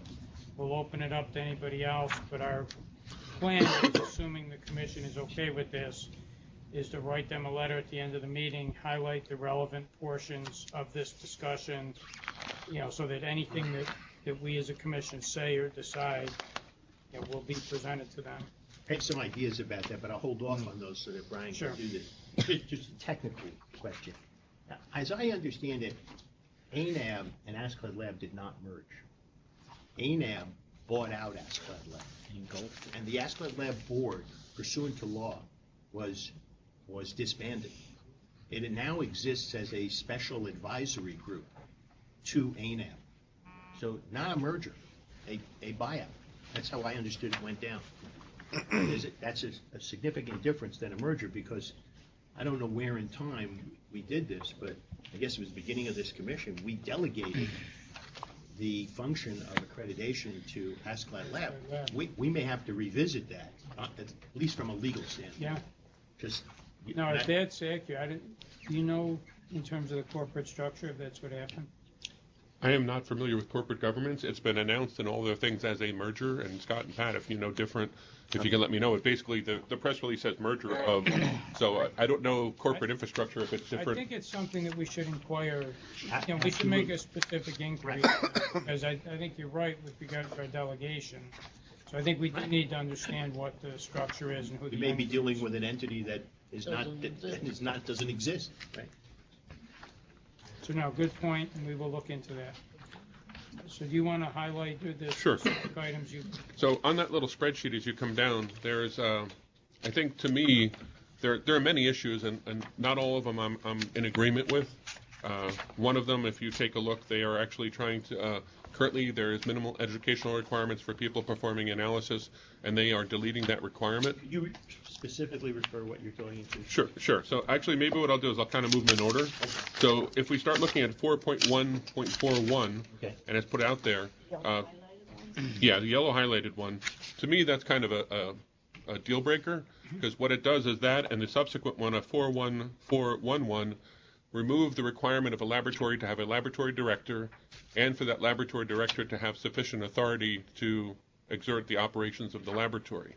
I understand that they can look and say that there's many different organizational structures that can exist, and my guess is, I don't have any inside knowledge, that they might be doing this to try and make accreditation a little bit more open with the national mandate of accreditation to look at other organizations that might not be accredited yet. However, from my perspective, whether I agree with or disagree with the lab director within a lab of how they're doing a job, I have someone to identify, I have someone to talk to, I have someone to hold accountable to, and in my personal opinion, there is no more tightly linked issue to quality of the laboratory than having a person that's directly responsible, that has authority to make changes within that laboratory. So for me, I am very concerned about the removal of that requirement, and would like to kind of note such. And again, if there's anyone that disagrees or wants to comment about that. Let me, if I can ask you a question. Assuming they made this change and we said we really, for New York, maybe for other places, other structures, but for New York, we feel this is important. I assume we would have the ability, even if we kept them, to say, in addition to your standards, we're imposing these additional standards, and this is one of them. We have the ability to do that. I guess my concern would be that if you're picking an accreditation program. No, I'm not disagreeing with anything you said. I'm just saying, assume this happened, or we voice an objection, they do it anyhow, we compare everything and we say we want to stay with them, but we want, and there's a lot of ifs in there, but in that, there's nothing that precludes us from imposing our own standards. A more stringent standard. If they agree to accredit to it. As Brian's saying, then you are not relying on ASCLD Lab to issue accreditation, or relying on ASCLD Lab to, or ENAB or whoever, to provide you with information up to point A. The commission is accrediting the lab, presuming they comply with additional, more stringent, and I do believe our statute, or our reg, I was looking to see, requires that the lab designate a director. So we don't have the option of saying to our accrediting agent, it's okay for you to accredit the lab even if they don't have a director. We can't do that.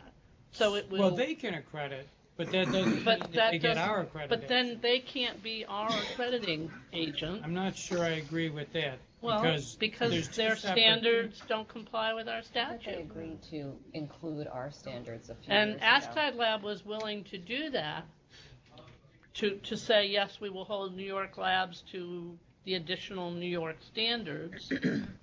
I don't know that ENAB will be willing to do that. But we don't know that they won't either. Right, well, we don't know. It's something we can deal with. It's a concern I just wanted to voice on this, and obviously there's many modalities to repair it. Go ahead. Sorry, I was just going to say, even though we may, as a commission, be able to add that in, maybe in the future, other laboratories across the country might not. They may not have commissions available to do that. So I do think this is a step backward for forensic laboratories. As you know, this is the supplemental requirements for forensic laboratories. And I think this is a step back by not designating a director, as Brian said, but also the sufficient authority. I mean, as a lab director, this is a tool that I use to get the appropriate resources in a large parent organization. So I think it's not a good thing. I don't think this is a good thing at all. They do define what a lab director is in their glossary, but they don't mention a lab director at all in their supplemental requirements. If you read their supplemental requirements, it looks like the quality assurance manager is now the person in charge of the laboratory, which I'm fine with as long as I keep my job. But I don't think it's a good. I'm not sure. Of course, unfortunately, when they do these standards, they don't tell you the thought process behind removing them. As Brian said, it may be to be more open, but also I think they're taking away tools from the lab directors to ensure that what they need is for a good quality laboratory is available to them. Is everyone in agreement then with regard to the first two highlighted standards, 4.1.4.1 and 4.1.4.1.1, that as a commission we should indicate to ANAB and ASCLD Lab that we disagree with their proposal for the reasons that have been stated so far? For New York. For New York. Well, no, I would say we're saying. I mean, this is a public comment arena, so every lab director, anybody can make a comment. So this is going across the country. But I would say, as a lab director anywhere, they've just taken away the job and the authority and the ability to get resources to run their laboratory by not having this as a standard. You know, I understand what you're saying. In New York, you could add it. I think the fact that it's coming from the New York Commission on Forensic Science certainly indicates that that's our focus. But I think Scott's point's a good one. They're putting these out for comment, saying, you know, this is what we intend to use. And if I'm understanding people right, and I tend to agree, our thought is that no matter where you are, we don't think this is the best setup. If you're running a lab, you ought to have a director who has sufficient authority to make decisions and make sure things are run in a way, you know, that assure the quality and the quality that we want. Do we know that in other states, when there are labs and there's no commission, that there are lab directors in every lab? Well, there has across to the country? There has to be if they're accredited by NASPAD lab. But they're not. Many labs aren't. Many labs aren't. Then they're not accredited. Right. But as a general matter, are we in favor of relaxing the standards to bring those in? It's kind of the same argument you made on fingerprinting. That's precisely correct. It's the same argument. I think what they're worried about is that there are many states that don't have a commission on forensic science, don't have the monies or the budgets to hire a specific person at the salary that is commensurate with the position of lab director, and that they have replaced that with an individual who is the head of the lab but is not designated as the lab director. Well, let's do this, just so we don't get sidetracked.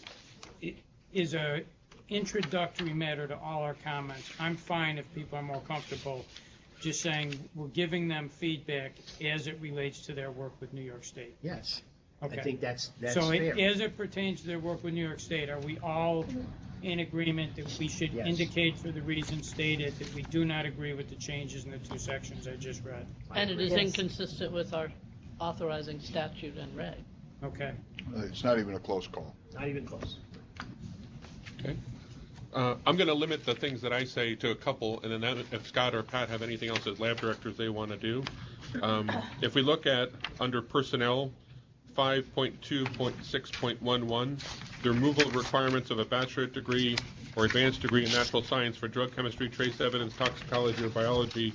You know, I understand they look at it and they might feel it's not necessary. 5.6. Under personnel, so on the top, this top page over here, it's the yellow highlight. Yeah, okay. Removal of a requirement of a bachelorette or an advanced degree for natural science for drug chemistry, trace evidence, toxicology, or biology. And again, this might be with the mindset of opening it up to maybe existing police laboratories where people don't have degree statutes, but there's an existing mechanism within ASCLD Lab to do that now without this change. So I think this is kind of a step backwards. We should not be reducing the requirements of people that are doing this work. We should be increasing the requirements. So I just want to make that as a basic statement about that, and that's another one that I'm not super crazy about. Well, let's go one at a time. Thoughts or comments with regard to that? Sounds to me like they're dumbing down. Yes, they're given the opportunity, and I don't think, you know, I mean, I think the biggest, I'm sorry to interrupt you. This is a money-making organization, and they're dumbing down their standards so that they can get more contracts. You know, that's what it looks. That's how I read these changes. And ANAB has said their long-term goal is to be the accrediting entity for all forms of accreditation. And so outside of forensics into all kinds of other professional areas, and removing these educational minimum requirements, again, opens their market. And particularly if we find out that ASCLD Lab does not exist as a legal entity anymore. Scott? you want to say? I think just to point out, they do mention the laboratory can put the requirements in there, but that's then going to be dependent upon the QA manager since the lab director doesn't exist.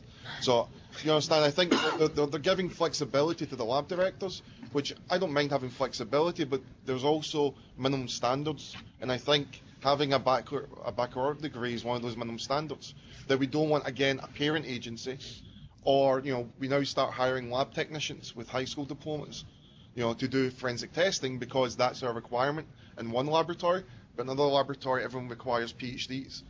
I think it's important to have these minimums. Well, as you know, courts depend on the accuracy and the veracity of these tests, and it's shocking if you want to lower the standards because they're very important aspects of criminal actions in front of us. Anytime you engage in what's called a harmless error analysis in a criminal case, you're depending on forensic evidence to be accurate. Are we all in agreement that we should voice our objection to this potential or this proposed change? Yes. The last one I'm going to mention is not as egregious as the first two, but more of a subtle nuance. So if you turn to almost the last page under assuring the quality of test and calibration, standard number reg 596, the change that's being proposed on the surface seems good, but might have some implications for smaller labs. It requires the monitoring of testimony to be performed by a person currently or previously qualified in the relevant or related task. And I think we can all agree that this, to a degree, sounds better, because what we want is, if you're doing, as we saw with hair exams, you want someone that's a hair examiner to review you. The concern I just wanted to raise is I wanted to see if that could be made when practicable, because if you have a smaller laboratory, and let's say there's 2 examiners and one of them is a supervisor, this would mean that the bench level examiner would be evaluating the supervisor's testimony, which would be fine if, in fact, that wouldn't be biased by the fact that I'm not going to tell my supervisor they did a crappy job. So in those situations, I think it would be appropriate for the quality assurance manager or the laboratory director to also be as an option. So if you just restrict it to people that have technical expertise and are quality tested in that, you then actually create a potential conflict where if it's smaller laboratories that don't have a large number of staff, if you have Scott's laboratory where there's over 100 examiners in one discipline, this isn't an issue. And it's something that is practical for them to do. I would disagree. There's still going to be an issue. I just think we're going to see, if this goes through, we're going to see non-conformances from every poly lab for different reasons for this particular standard. From a small laboratory, Brian already spoke about, from New York State Police, they have people who are traveling across the entire state. So now they're sending 2 people, taking people off casework. Their backlog's going to go up. In my laboratory this year alone, we testified over 410 times. We did not go to court 410 times. We may have went 600, 700 times, and then it was rescheduled, or, so. And then also this year, we made a conscious effort to try and send more, and we were able to do 108 peer monitored. So we did 25%, and I took supervisors off casework. I took off supervisor responsibilities. I took examiners off casework. We sent them to court. So I did strive, not for 100% compliance, but I did strive. And it's a significant challenge for a large laboratory, small laboratory, medium laboratory. I just think making it just like a blanket, I think a lot of labs are going to have a problem trying to do that without having a negative impact upon their operation. Marvin? So first, let's put things in context. There was a requirement under AskCloud Lab. Labs have a methodology for reviewing testimony. Yes. It did not require, because it was such a loose standard, that anybody go to court. The only one going to court is the technician who testifies. The idea was that somehow the labs would get hold of the testimony and be able to review the testimony. And that could be done by ordering the minutes or securing the minutes from the district attorney or even the defense bar if you needed it that badly. And then taking a look, somebody at the lab looks at those, calls the technician and says, hey, I see you testified to this. That's above your expertise, which is really the whole purpose behind this particular requirement. In September of 2010, which was my first meeting of this commission, the first 3 lab directors that I asked questions to were on this issue. All had checked off on the self-audit that the lab directors did, that they had sufficiently reviewed the testimony of their technicians. But on closer examination of all three, all admitted that they hadn't done that. They had not done that. That there was no procedure. That the procedure was ad hoc. Sometimes they called in a technician and spoke to him before they testified. Sometimes they talked to him after they testified. One lab didn't have any record or log of how they did that. Another lab kept a log of when technician X testified or technician B testified. So to me, I don't think you take anybody off anything. I think when I saw that, I thought it was a terrible rule for other reasons.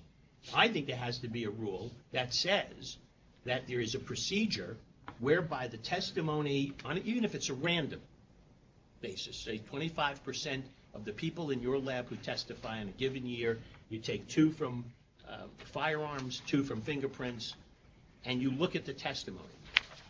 You don't have to take everybody off of lab work. That, to me, is a solid and important rule, because we now know from a study of the wrongful convictions that one of the problems is people testifying beyond their expertise and sometimes making stuff up out of whole cloth. We now have appellate decisions to that effect. So to obviate that and to stop it, we should have that requirement. So I looked at it totally different. I think you should tell the people at ANAB, ASCLD Lab, that we need a much tighter and stronger requirement for how testimony is reviewed.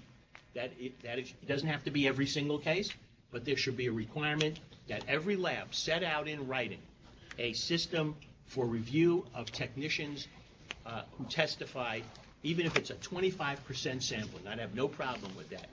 The purpose of that would be obvious, because you would pick up if somebody's doing something bad. Not to mention, and if we did that in New York State for 19 labs, and we got feedback from those labs about what was going on, DCJS could then implement a training program, which I think I argued for, and I think Barry argued for, and Peter 6 years ago. We could implement a training program for how technicians testify. And, I know who was your predecessor, Phil? Was afraid that if we had such a training program, and God forbid a defense attorney got up, we would brainwash the technicians into how to testify. I wish I was that successful in convincing juries to acquit. But the bottom line is that we need to have people take a look at testimony and have a training program on how to testify. By the way, the FBI has training programs. They teach agents how to testify. And you can see the difference between agents who know how to testify and young NYPD officers who testify at Brooklyn Criminal Court who have no training in how to testify. So to me, that's what I was much more concerned about. I have no problem with the criticism, but I think in the letter we should say this isn't strong enough. And it has never been strong enough, and it ought to be much more detailed about what you're talking about when you say review of testimony. And actually, when you say letter, this is just procedural. Our intention in the letter is just to say, here's a link to the meeting, here are the time frames, so everything you just said will be pointed out to them as comment. That's fine. Yeah. I did just ask staff to go through and rewrite all this into a letter and get it to them before the end of the day. I didn't think it was reasonable. I think it's much better to give them, so Scott's comments and your comments and Brian's will all be to them. Anything else on this issue that anyone feels is important to point out to them? It's just that I don't know how relevant it is, and I don't think you might not be in your chart. It's 510.10.1. So if you, it might not be in your chart. So if I could just read it, so you understand. So, unless otherwise required by federal, state, and/or local regulation, each test report containing results within the scope of accreditation shall include an ANAB ASCLD Lab accreditation symbol or the following statement. So it talks about putting a statement there. So again, I don't know if... What's the statement? The statement, it says... I don't have the statement, unfortunately. But my point is they're asking that every test report that is generated by every lab in New York State would now have their logo on it. Unless there's federal, state, or local regulations against it. And again, I don't, you know, Ascot Lab. Suppose we could pass a regulation prohibiting it. No, I think it's a good point. Well, it's marketing. That's exactly what it is. That's what it's about. And maybe what we ought to do is require something on there indicating that they're accredited by us. Yeah. T-shirts and everything else. I got the marketing team. Yeah, clinical labs say they're accredited by their state or by CLIA. Let me just let Scott finish. Did you have others you wanted to point out? Not specifically, but just for the commission members. This is just a snapshot of what the lab directors and quality assurance managers have been doing for the past 2 weeks, and they've all been submitting their public comments. There are other changes that are in place. These ones that have just been brought up are what we think are significant, but that doesn't mean there aren't other significant ones, hopefully for technical issues. They're looking at measurement of uncertainty again. They've defined something as a task. We don't know what a task is. So just want to put that out there, that this is not all-encompassing. There's a lot more out there. I think it was great that Brian and the staff was able to put this together in such a short period of time. But this will all fall, you know, it's going to come into, I think, in January, the final. Right, they're going to roll out the new standards, and part of this also is, just to roll this back to the beginning of our conversation, is once they have the final product, we're then able to resume our comparison of accreditation program to see if the ANAB ASCAD Lab product is still appropriate for New York State. There's also A2LA, and A2LA has written letters to us basically saying what's going on. So I'm going to respond to those as well, and we're going to at the next meeting discuss that. So that's something we'll put on the agenda. So I just want to say that I assume, Hey, can we a background noise from Albany, if there's a way that we could get that? Thank you. Yeah, put Ray back by the door. It's Ray and Scott just moved your mic. I'm sorry, Scott. No problem. I was just going to say, I assume in January, once they've reviewed the public comments, they'll issue the new standards. And then I'll make an assumption. I'll assume they'll give 1 year for compliance. Our laboratory will be going in for assessment in October, November. So we'll be working this year to be in compliance. So that's why it's important that when these documents do come out, I think it'll be important for all commission members to get a copy of them once they're released, so we can again look at them and again discuss them in the March agenda. Because there are going to be, like I said, in the future, we may see more non-conformances coming out from these new supplemental requirements based upon what they are, based upon a new accrediting body that is interpreting them differently. And that's one thing always to consider. There are many ways to skin a cat, and there's, you know, people look at the language here and they focus on a key word, and that might be not what the accrediting body meant. It might not be what the lab director meant. So there are possibly going to be more non-conformances in the future. I hope not, but I don't think that should be taken as being less quality. There will be a phase of trying to get meeting new standards. Also, just finally, as they say, is the 17025 standard. There's two standards we're held to currently: 17025, 2005 edition, and the supplemental requirements. They have just updated the supplemental requirements. That's what we're discussing for forensic laboratories. 17025 is an ISO standard for all testing laboratories. You know, Quest Diagnostics, any laboratories doing testing. Those standards have currently been revised, and they're going for a public vote, I believe in Europe, in 2016, July, and then those will change. And then there'll be a certain time frame for compliance. So over the next couple of years, the laboratory directors and their staff are going to have a lot of work to do to make sure they interpret the new standards in the way that they've been intended. And Mark, I'll get to two things. One, my hope would be we get the new standards, and then as Brian was indicating, we resume the prior project of looking at all of the different options. But we need to know what their standards are before we can compare. So hopefully at the March meeting, we can have materials circulated in advance. We can have a comparison of the standards of the available accrediting bodies, and we can continue our conversation of whether or not this is the body we want to continue with or not. And I think your point is very well taken in terms of the strain this is going to put on labs, and I think it's going to be incumbent on the commission, not just to look at there was a non-conformance here, but to look behind that and say, was this really something that went to quality and, was indicative of a problem with work, or is this a good faith misinterpretation of a standard that didn't affect quality? So I think, as a commission, it's going to be incumbent on us to dig down a little bit and really understand what they're about. Marvin, you've been patiently waiting to speak here. I did have a question about edited definitions. I don't know, it's the last page next to the last page of this chart. And the edited definition for customer, you highlighted, Brian, that the term a person or organization that could or does receive be replaced with request. And the reason for that was? It has to do with backlogs. So essentially when laboratories are looking to determine who the customers are, the traditional value of customer is the person that physically gives the evidence to the laboratory. The reason for that, like if they look at Scott's laboratory, his primary customer is the NYPD lab. He does accept evidence from the Port Authority. He does accept evidence from other agencies on a regular basis. But when they have a customer working group meeting to discuss the flow of evidence and how they're going to process it, it's not like the United Nations where Uganda has the same vote as the Soviet Union or the United States, because the Port Authority, who's submitting one piece of evidence every 2 years, doesn't have the ability to say, well, we have to have this. So it's one of these things for backlog management that in order to make sure that the customer's needs are being met, you have to define who the customer is and who's specifically requesting the service. So ultimately, I'm not sure what they'll do with that. They've made that change.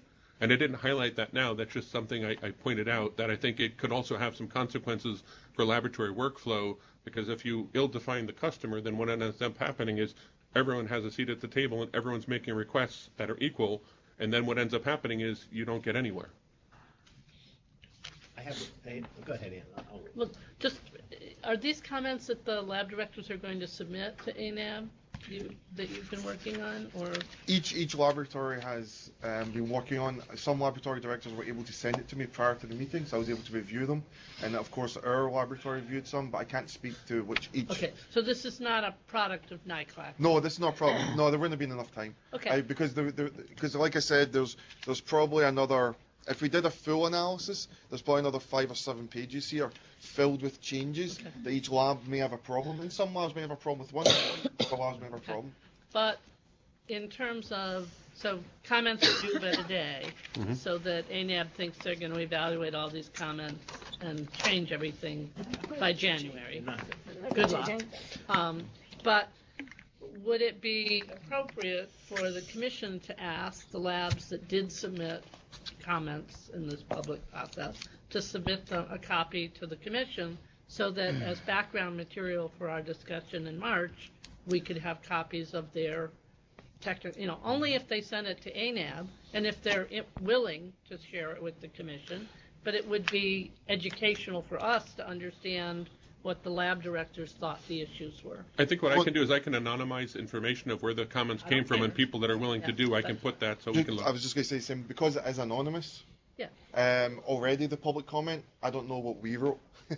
We may have wrote something I don't stronger than we wanted lab, to. But I think the technical issues are important. Yeah. I think related to that, when we do our analysis of the different standards, I think it would be important, for example, you, Scott, as a representative of NICLAC, we would rely on you to bring, and represent the viewpoints of the various lab directors in our discussion, because I think that is one, obviously we want all viewpoints represented, but in looking at, issues related to what set of standards would best suit our purposes, understanding lab directors' concerns would be one thing that I would want to consider among many others. Sure.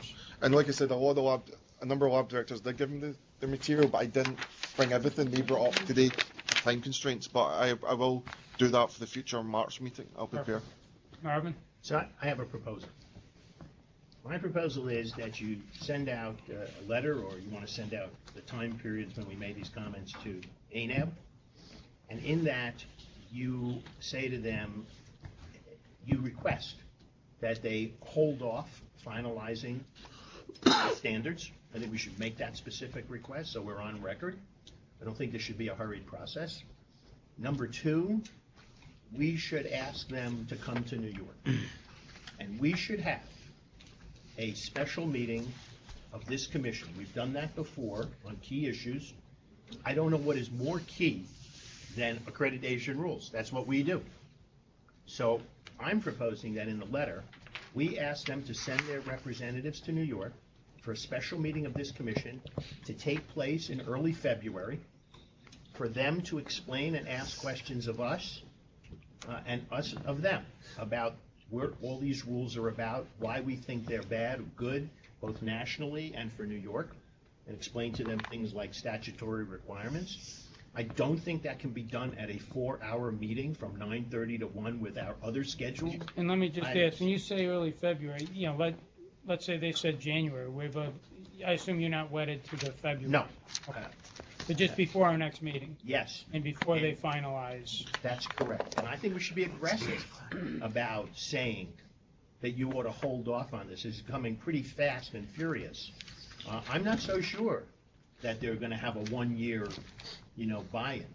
I personally think that they're not going to make a lot of these changes till they hear what the feedback. They're new to this game. So although they have experience doing accreditation before, it's not extensive like Asklad's Lab for 35 plus years. So now they're switching over. If New York says to them, wait a minute, we're one of the few states that has a commission, I think they have no choice but to come to this commission. My God, we got Asklad's Lab to come here, right? So I think it behooves them to come up here and explain that to us. I know that puts a strain on all the members of the commission. It means an extra meeting.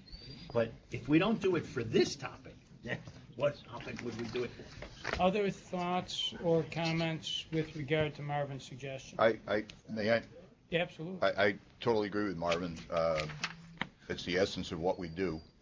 We accredit labs, and I'm not qualified to go into a lab and say whether I rely on the expertise. Before I joined this commission, I educated myself about Asklad's Lab and found them to be highly effective, and some of my brothers and sisters disagreed, and we discussed that vigorously over the last decade. And I know nothing about ANAB. I don't know if this is a business decision. I don't know if they're run by scientists or they're run by businessmen or women. I don't know. And I think it would be appropriate to hear what they say. I got to be honest with you, when I see a recommendation, do away with the position of lab director, I get a little concerned. Do away with the bachelor's degree. Right, right. I mean, do they know what they're dealing with? And they should be educated about our authority as well, that we can expand. Marvin? My motion.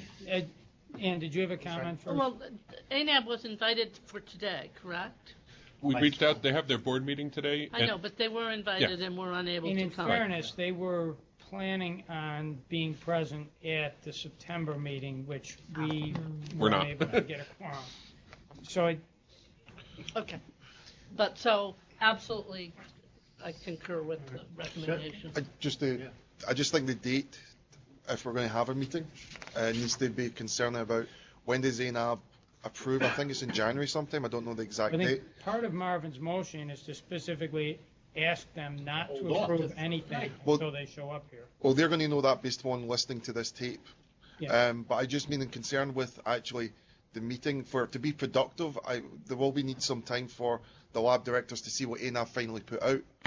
I'm not saying a long period of time. I just don't think it should be ANAB finalises the documents January 31st and we have a meeting February. But I think what Marvin is, I'm asking him to stop Marvin is asking him not to finalize anything, to come here first and listen to our concerns. If I'm here, that's 100% correct. Putting it in context, and again, I'm not advocating for them ignoring what you're saying, and I agree with what you're saying. We do represent 11, now 12 laboratories of the 400 that are accredited by that. So I'm not necessarily sure that this is going to be something that they will be able to comply with and or do or pay attention to. So if we say we don't want you to do this and they do it, we are a small part of their business. Just putting out, and I'm not advocating, I'm agreeing with doing the meeting, I'm agreeing with having the comparison. Yes, Emily? Let's see. Yeah. Let's see. What do we got to lose by asking? Other comment before? Do we anticipate that they will publish in any way an assessment of this public comment process? Or are they just going to appear with what they think are their final rules and say? I'm trying to think of previous ones they've done. To my knowledge, Lab. this is the shortest time period they've had. I know when they did the uncertainty, I think there was 90 days to comment. This is 2 weeks, so it's a very short period of time.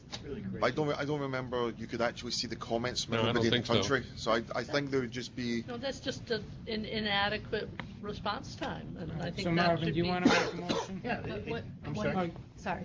It would be helpful to know what their next iteration of this would be after they do get the public comments, and not finalized, but to have the next draft available to us to look at, I think.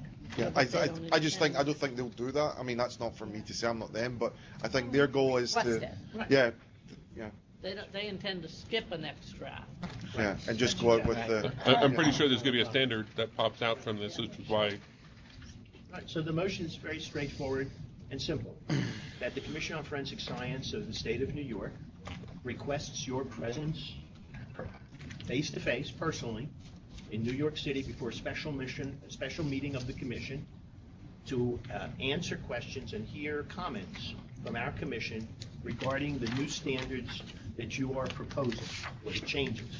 Secondly, that you hold off on finalizing any of these standards, and that Provide us with Your second draft. a second draft of the standards after the public comment period ends. To that end, we look forward to a productive and fruitful conversation.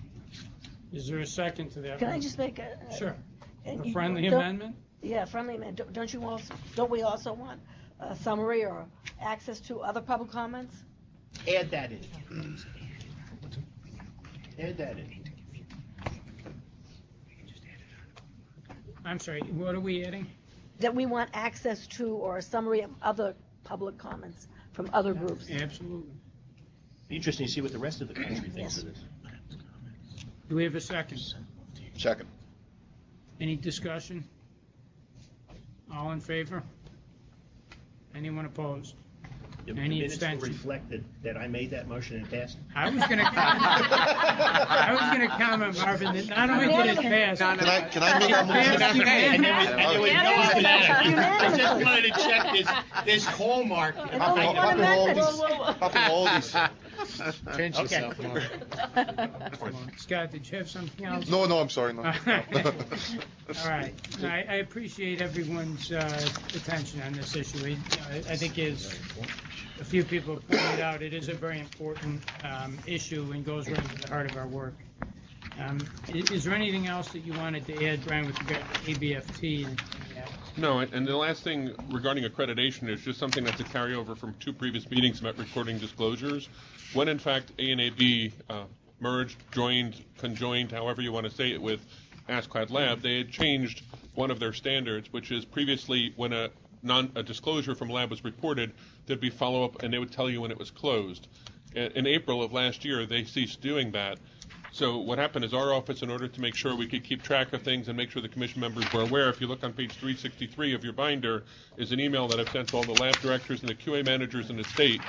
And what it basically says is your duty and obligation is to notify us, as you have been notifying us, when there's a lab disclosure and when it's closed. And obviously, if the commissioner or DNA subcommittee has charged them to give further follow-ups, then they will do that. But so there's clear guidance, no ambiguity. You tell us when it's open, you tell us when it's closed. If we ask in between for more information, we'll give you more information. This is just an email clarifying it. And that closes what we talked about with accreditation today. Any questions or issues there?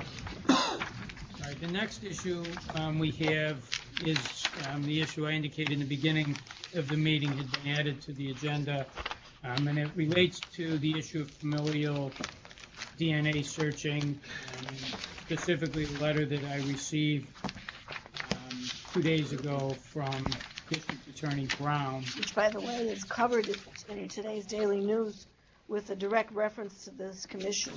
Okay, and the letter indicated or asked, indicated he was writing to me in my role as chairperson of the Commission on Forensic Science, and asked the Commission on Forensic Science to authorize the use of familial searching of New York's DNA data banks.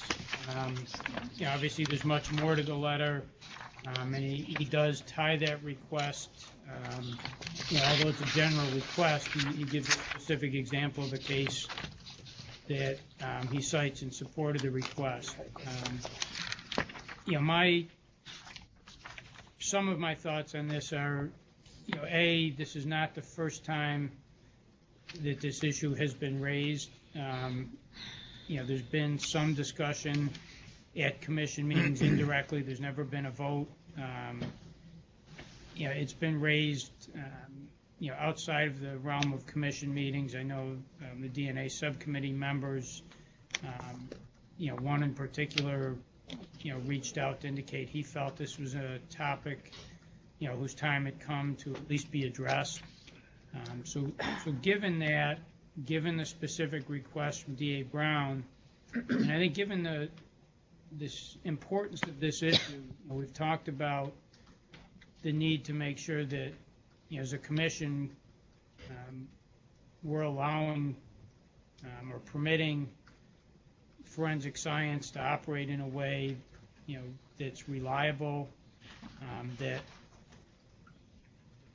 gives information which allows the best possible decisions to be made, but also is done in a way that lives up to the standards that all of us expect, and as the judge indicated, that live up to the standards that the judiciary and prosecution and defense need, given the impact and the importance. So, with that understanding, to me, it makes sense to get input from the DNA subcommittee on this issue before we jump in and, try and give some yes or no.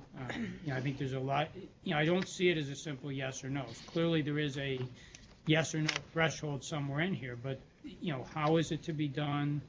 What guidelines, if it's to be done, what parameters, for states that have done it, how have they done it? So personally, we have a DNA subcommittee to look at issues like this. They have expertise in that subcommittee that I think is very relevant to this question.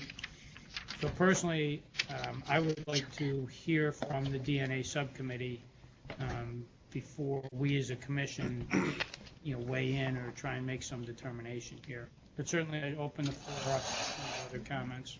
Marvin? So I have no objection to that. I think it should go over to the DNA subcommittee. My question is addressed really to the letter, as you understand it and as we've all seen it. Is what happened here since DNA was found, was a DNA search initiated already and a partial match showed up? No. Or is No. what, or No, they're no, just, no, they're no just, match showed up, but in the course of doing the search, a partial showed up. No. Or was what they're asking for, what we were talking about earlier in the meeting, a straight out look for a familial It says here, Mark, advantage. the profile did not match any known offenders. Right, but that's what we were talking about earlier. If you do a straight out search, Right. and in the course of that search you find, as a byproduct, something close, that's pattern. What I think this letter is saying to the commission is, no, we didn't do a search. There was a search. We didn't find anything as a byproduct, and we are now asking the commission to institute or approve of a familial search investigation in the state of New York. Right. Something currently not done even by the FBI. Right. Am I correct? I believe, reading this letter, I think you have to make some inferences here, but certainly there's a view of it when you read it that indicates that they have tried all existing processes that are currently allowed by statute and regulation, Right. and they have not resulted in anything. So as I read it, yes, they are specifically asking the commission, and I don't read this to say they're asking us to do it for one case and one case only. I read it Agreed. as they're asking us, as a matter of policy, much like the commission did in 2010 with partial match, to authorize, and again, as I read authorized familial searching, I don't see how you could, or we could responsibly, even if we came to the conclusion we want to do it, I don't think we could responsibly just say yes and walk away. I think, that there are very important issues of how is it done and within what parameters and what's the process. Just like you pointed out with partial match, the whole idea of making sure, that identifying information can't be released, and that there's a system in place, so that we have a comfort level that's done right. I think all of those issues are important here as well. But yes, I read it that they are asking us as a commission to look at the issue of familial searching and, as we did with partial match, amend our regulations to provide a framework, to allow it to be done and provide a framework for it to be done. If we send this back to the DNA subcommittee, then I'm going to ask that you, as the chair of DCJS and as the chair of this commission, urge the DNA subcommittee to depart from its procedure of not allowing people who are not on the DNA subcommittee to be heard on this issue before the DNA subcommittee. Because the issue involves not only substantive knowledge of familial search and pattern search, but is also intricately intertwined with legal issues, which have been discussed ad nauseum for years. Just so I'm clear, you want them to hear people other than subcommittee members? Yes, and I'll tell you exactly. I was confused in the beginning. I thought you were saying, no, I don't want them to hear anything. No, I want them to hear from other people, and I'll be very specific what I'm talking about. Barry, in particular, who has a grasp of this subject, both substantively and the legal ramifications of it. And I may even try to get a representative from the National Association of Criminal Defense Lawyers to come before the DNA subcommittee, because they're one of the few organizations that in 2013, after a year-long study by a committee of that organization, and I know it's a defense bar organization, proposed a series of legal safeguards that should accompany familial searching. If you have to do it, then there has to be certain safeguards. And some of those safeguards, including getting a warrant from a judge, because there are major privacy implications, not just the substantive implications of the search. If we go back to the DNA subcommittee days of Dr. Valentine, and I was there, we were not allowed to talk. And that can't be. I think it's too important an issue. One thing we agree on here is I think that this process has to include a forum for people, to weigh in other than commission members or subcommittee. And I left out the prosecutors.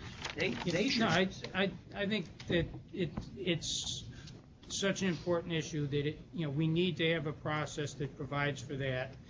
I don't want to tie them to a specific process, but I would say too that to get the best result here, I would urge anyone who wants to have input on this, whether it's the groups you mentioned or it's anyone else here or elsewhere who wants to be heard on this issue.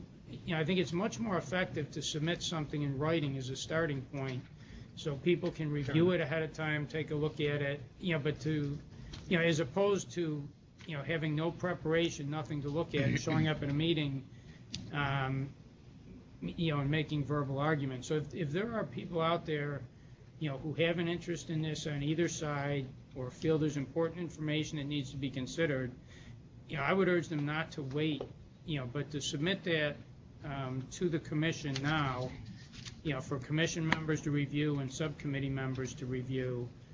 But I also certainly agree with you that as part of this process, there should be and will be an opportunity for people to comment.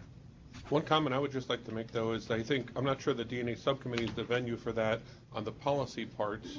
I think the commission should be where the policy is discussed. What I'd like to see and also encourage is anyone that has a question about the science, the subcommittee would be the place to talk about it, because the subcommittee are made of scientists to discuss that science. But I think that broader discussion, I would feel more comfortable if it happened here, because I think this is the place where the policy would be discussed, and this is the place where we can see how we implement the policy once the science is sound. So the subcommittee would first validate the science is sound, and there's a methodology that can get them there.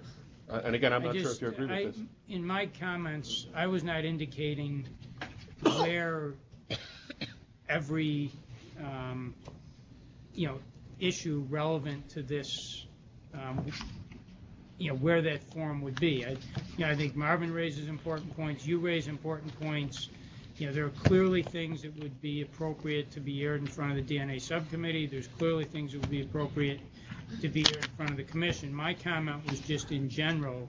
I think it's important that as part of this process there be a forum, whether it's the subcommittee or this commission, where everyone who has something relevant on this issue have the opportunity to be heard. I think we're going to have to, as we go through this process, we'll have to figure out where that is, what the forum, to give hours on end, for thousands of people to come in and speak obviously isn't, but, to get written material, to figure out, where the appropriate place for each of the bodies who want to be heard, to figure out what the time, those are all details I think we have to work through. But I think the starting point is the subcommittee, and I think the important thing is that we have a process that provides everyone the opportunity to be heard before final decisions are made here. Well, to that end, I think a joint forum of the commission and the subcommittee might be effective. Scientific education of those who are going to deal with policy issues can't hurt, and policy education of the scientists can't hurt.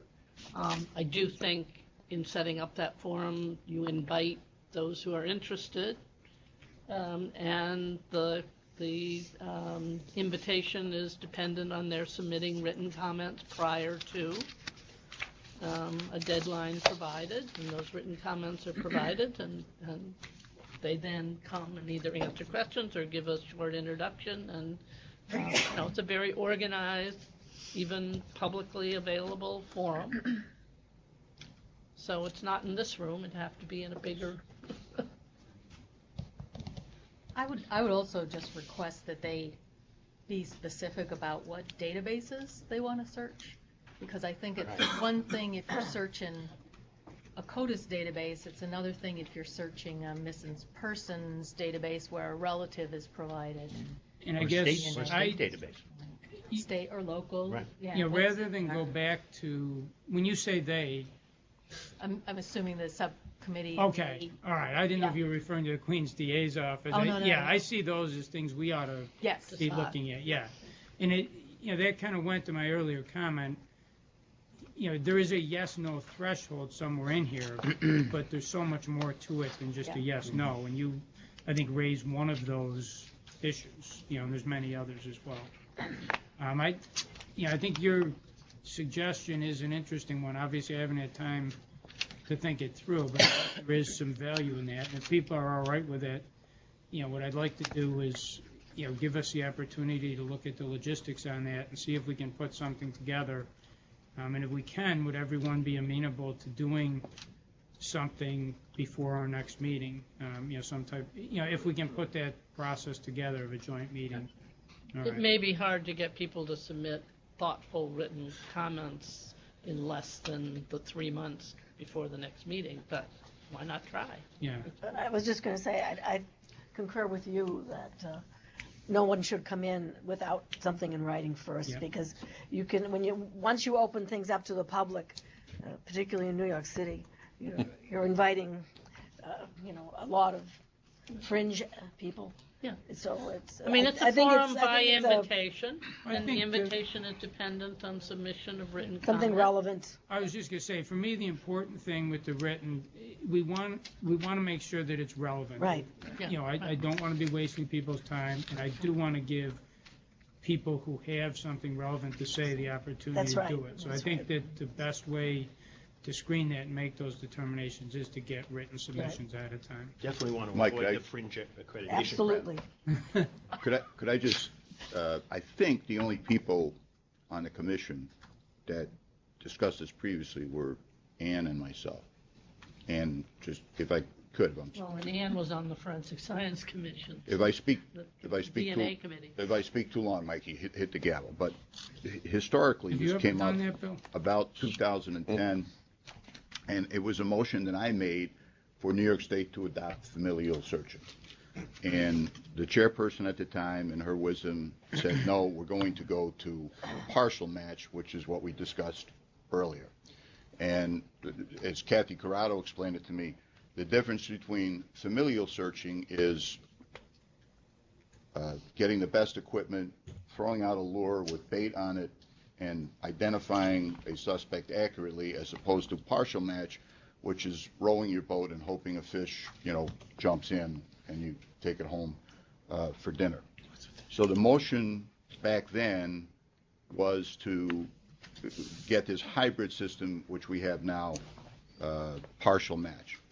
It bothers me that New York State isn't a leader on this issue. There are 9 other states that have adopted familial matching, and they have had incredible successes. We heard the arguments 6 years ago, and I'm not suggesting that we should not hear the arguments again. But the arguments against it basically fall into 2 categories: racial disparity and privacy. I can give you the arguments in 30 seconds, or we can listen to people for 6 hours say the same thing. And my response to the privacy issue is very, very simple. Cops act on tips all the time.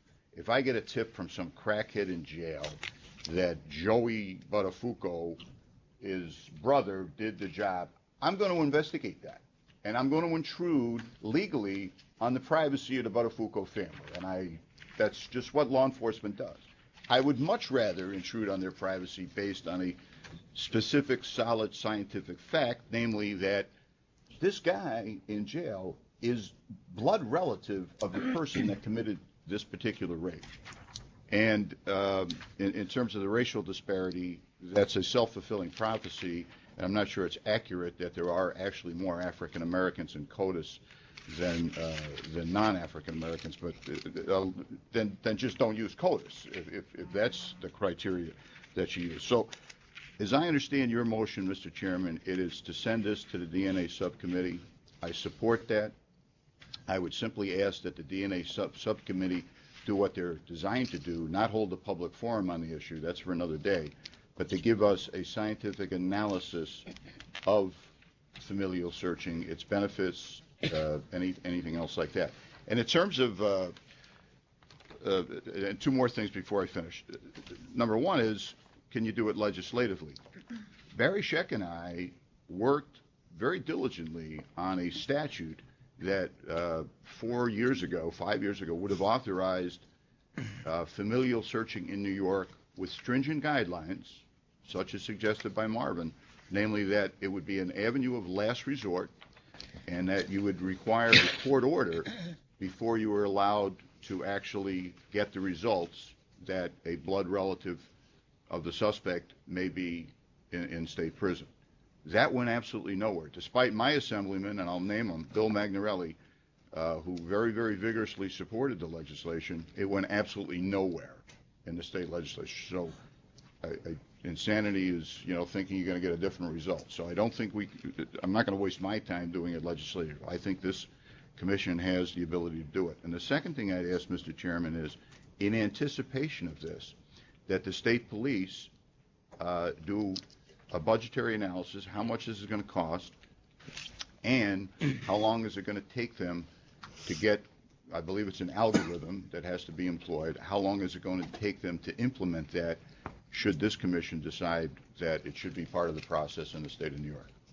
A couple of things, in terms of the legislative aspects, in addition to the practical concerns you raise, I think there is case law indicating that the authorizing statute here did delegate to the commission the authority to submit a plan, and the partial match process that this commission went through basically amended the regulations and amended that plan to do partial match. I think there's precedent and case law to indicate that this process and this commission is the place that this should be done. Maybe my personal viewpoint, but looking at the case law, the statute, and the history, I think this, between the commission and the DNA subcommittee, this is where it ought to be done. I certainly understand your comment with regard to the history and the fact that this was brought up before. I do think it's important to note, though, that while we want to be a leader, I do think the history indicates that we have been very thoughtful in one sense in the way we've gone about this. That a decision was made, obviously prior to my being involved in 2010, that we would do partial match. We've looked at how partial matches worked. We've had reports given to the DNA subcommittee on a regular basis. We've amended the regulations. So I don't think anyone could accuse us of just blindly charging ahead. I think we've been very thoughtful and very methodical about looking at partial match and making sure that it could be implemented and done in a way that did not result in abuses. That the scenarios Marvin described about people going rogue couldn't happen. And I think our experience has shown that we were able and did do it in a way that was able to adequately protect against those things. So, I think that this is a natural next step to now consider familial searching. And I think as a commission, we've been very thoughtful and very careful about how we've moved so far. And I think the time is right to consider this issue. What I would ask as far as the motion, given Ann's suggestion, I think it's important that the DNA subcommittee weigh in on this, but I would ask that you give us the leeway to either have the DNA subcommittee take this up and get something back to us as soon as possible, or if logistically we can put together this joint meeting, give us the leeway to do one of the two. Either send it to them to get something back to us, or put together a joint meeting where both the subcommittee and the commission can consider it. So I'd like to, if the commission's comfortable with it, I'd like to have the option to do one or the other. I totally agree. I trust your judgment on that. I don't think, whatever you decide, I'll agree with.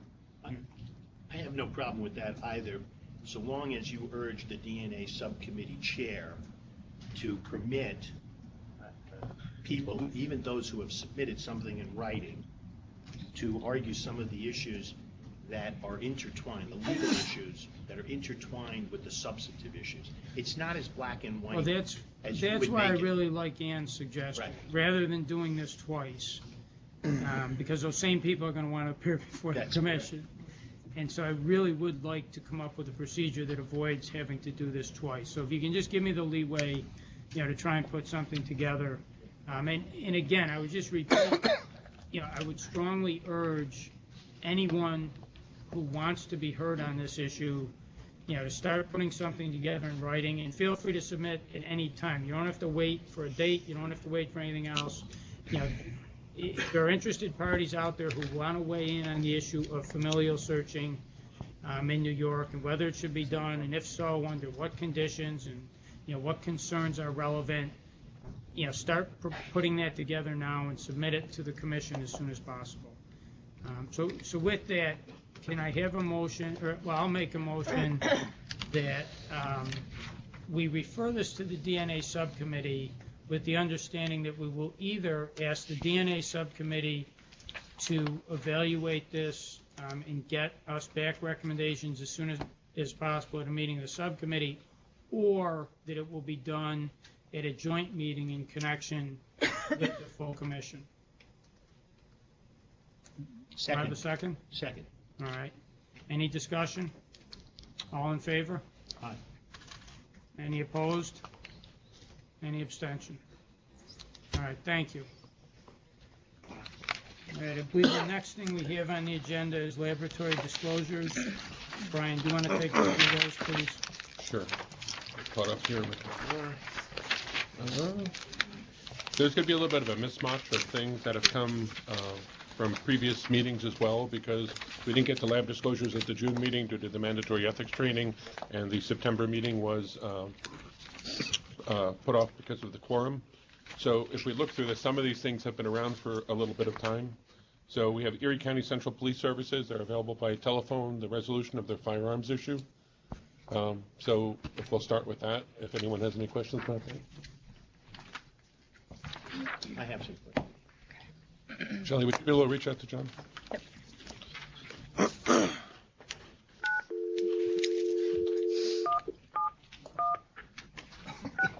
I assume due to the weather, he was not able to be with us. Correct. In person. Bad weather up? Very bad. Blizzard. Okay, weather up where? Buffalo? No, I think in my neighborhood. Rochester. Buffalo, Rochester. See, I hope I don't get stuck in New York for a weekend. That'd be terrible. Yeah, it'd be horrible. Yes, Nothing to do. Hi, John. This is Shelley. We're moved on to your lab disclosure. Yes. Hi, this is Marvin Schechter, a member of the commission. I had just a few brief questions about your lab disclosure. Okay, so this occurred back in 2012, correct? Yes, that's when it happened. Right, and then it was sort of discovered serendipity in 2016, 4 years later, when I guess it was an assistant Erie County DA made a request to the lab, and that's when this all turned up. That's correct. Okay. So one question I have is, in the papers that I've looked at, the documents, a report was issued with no analysis in the first instance, and the analysis was done later. How did that happen back then, and are you satisfied that that now has been completely cleared up? I am satisfied that that has been cleared up. The evidence was examined by our firearm supervisor, and there was no match involved with those items of evidence. And we can attribute that to strictly an administrative oversight on the part of the analyst. And to what extent have you made changes in your limbs, or is limbs implicated in preventing this in the future? Well, we have made changes. The biggest changes in the past, the firearms examiners used to be able to administratively close a case if they felt, well, if after they did the Nightman comparison, there was no match, it was negative. Right. That has been removed from the firearms examiners. The ability to administratively close any assignment has been removed. So that can only be done by the supervisor, and there's only certain circumstances they would do that, primarily if we get notification that the analysis is no longer needed. That's the only time we administratively close the case like that. So if they do a comparison now, though, and this was actually changed shortly after this happened, we had made that lab-wide policy, I believe 2013, they will do the NIBA comparison. If it does end up being negative, they will write a report on that. So we've been doing that practice for a while, and that would have prevented this from happening. So, we have made changes in the limbs, and we are monitoring that to make sure that it is working, and it has. There's been no problems with any of the instances. So just to be clear, in the limbs now, if I were a criminal defense attorney or a prosecutor, and I asked for the limbs record, the computer printout for this particular case, what I should find in there is that a supervisor, not the analyst, signed off somewhere along the line on opening or closing the case. Yes. If you look at a case now that would have been recently Right. Administratively closed, yes. Okay. And the limbs would designate, it would say X, the supervisor. Yes. Okay. Thank you very much. Okay. Any other questions for John? Okay. John, thank you. Thank you. Next lab is the Erie County Medical Examiner's Office Forensic Toxicology Laboratory. As we mentioned earlier, Kristen Giffen is here. Essentially, there was a corrected report, and I guess the only question I would have, just very quickly, is you're initially looking at one limb system and then that didn't pan out. So now you're looking at a second limb system. I'm just curious what the status are in moving to that second limb system. Yeah, it became clear early this year that our first limb system that we were looking at, they were making promises they just couldn't deliver on. So we had to open up our search again. We've actually agreed on a system. We've purchased it. In order to implement it faster, basically what they did is they took a system that existed in Cook County in Chicago, and they emptied all of the data out of it, and they've implemented that system. We've undergone our first 2 trainings on it, and we're trying to just tweak it to work for our lab versus Cook County. So we are moving actually quickly on it. We've just had our first 2 trainings in the last 2 weeks. So we really want to get that going because the system that we have is barely hanging on. So. Okay. Other thoughts, questions? Okay, thank you. Thank you. Next laboratory is the Monroe County Forensic Toxicology Laboratory. There was a issue with fentanyl reporting. So the lab director is available via telephone due to inclement weather if there's any questions about it. The issue was identified by the analyst. An amended report was made, and all parties involved were notified. This is the unit issue. Which is? Unit issue? Yes. A 1,000-fold difference, though. So what happened here was phenytold. The units were off. They had the wrong units. But the guy wasn't even charged with that. No, because those were pharmaceutical drugs. Right. I'm more concerned about the transcription errors. Right. Maybe we can get Dr. Benno? No, she's retired. Retired. Oh, she's gone? That was our update. She's the new lab director. I'm just looking at the sheet. It says her name. Right. She's retired. She's gone. Yeah. There's another letter if you look in your pile. That's from the new lab director, I believe Rebecca Hartman. Dr. Rebecca Hartman. Monroe County Toxicology Lab, this is Dr. Hartman. Hi, Dr. Hartman. This is Shelley Palmer at the commission meeting. There's some questions for you. Okay, thank you. Dr. Hartman, this is Dr. Willie here at the commission. We have the recent letter from December 2nd reporting a series of transcription errors in reporting. And your explanation that this was due to some significant personnel changes over a short period of time. Just wondering about some assurance that you really believe that these kinds of errors are not going to continue, since 5 of them in a very short period of time. I actually strongly believe that. So on Tuesday, I held a lab meeting and reviewed all of these cases with my staff, and we identified, the different sources of where these errors came from. And again, most of them were transcription errors that occurred from different people. And so we're actually implementing a new checklist for when we report runs to cases that will force people from now on to have a documentation that they're double checking all of these different things along the way. And speaking as the person who discovered them in the first place, I know that I also will be very diligent in reviewing and making sure that these don't happen moving forward.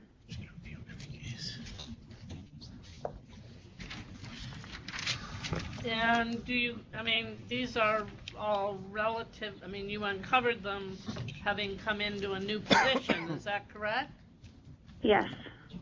Okay. And how far back did your review as the new person of responsibility go? It basically covered that period of transition because the old administration did not have these issues historically. There was a lot of people with a great deal of experience who all walked out between June and September, and so our review period covered that span when all of these new people or people were adjusting to new areas of responsibility. So you did not review errors prior to the personnel overhaul in June? I did not. I'm not necessarily suggesting that. A new lab director moving into a lab, if you start going back into the closet, you will find skeletons. But no, there may be some more skeletons out there. That's entirely possible. However, I do have confidence, like I said, in the administration that was here before. And I could go back and review cases from before that period. However, I don't know how much value it's going to add at this point, trying to dig up, like you said, more and more skeletons that way, given that that's not the direction the lab is moving now, and also that, you know, the people who were in positions of responsibility prior to this transition period had decades of experience and knew what to look for and did not have a running historical record of these issues. Thank you. Dr. Hartman, this is Dr. Scott O'Neill. Just a quick question. The 3 people that retired or resigned, are those positions still vacant? So the positions are not vacant anymore. They're all filled. We actually just filled the final position, which was the supervisor position, at the beginning of this month. That's David Nemeth. He's also got decades of experience, and I have every confidence that he will do well in that role. We do have to fill a position now that he vacated, but the positions that turned over the summer have been filled at this point.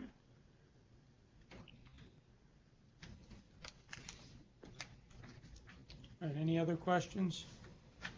Thank you. We appreciate you being available.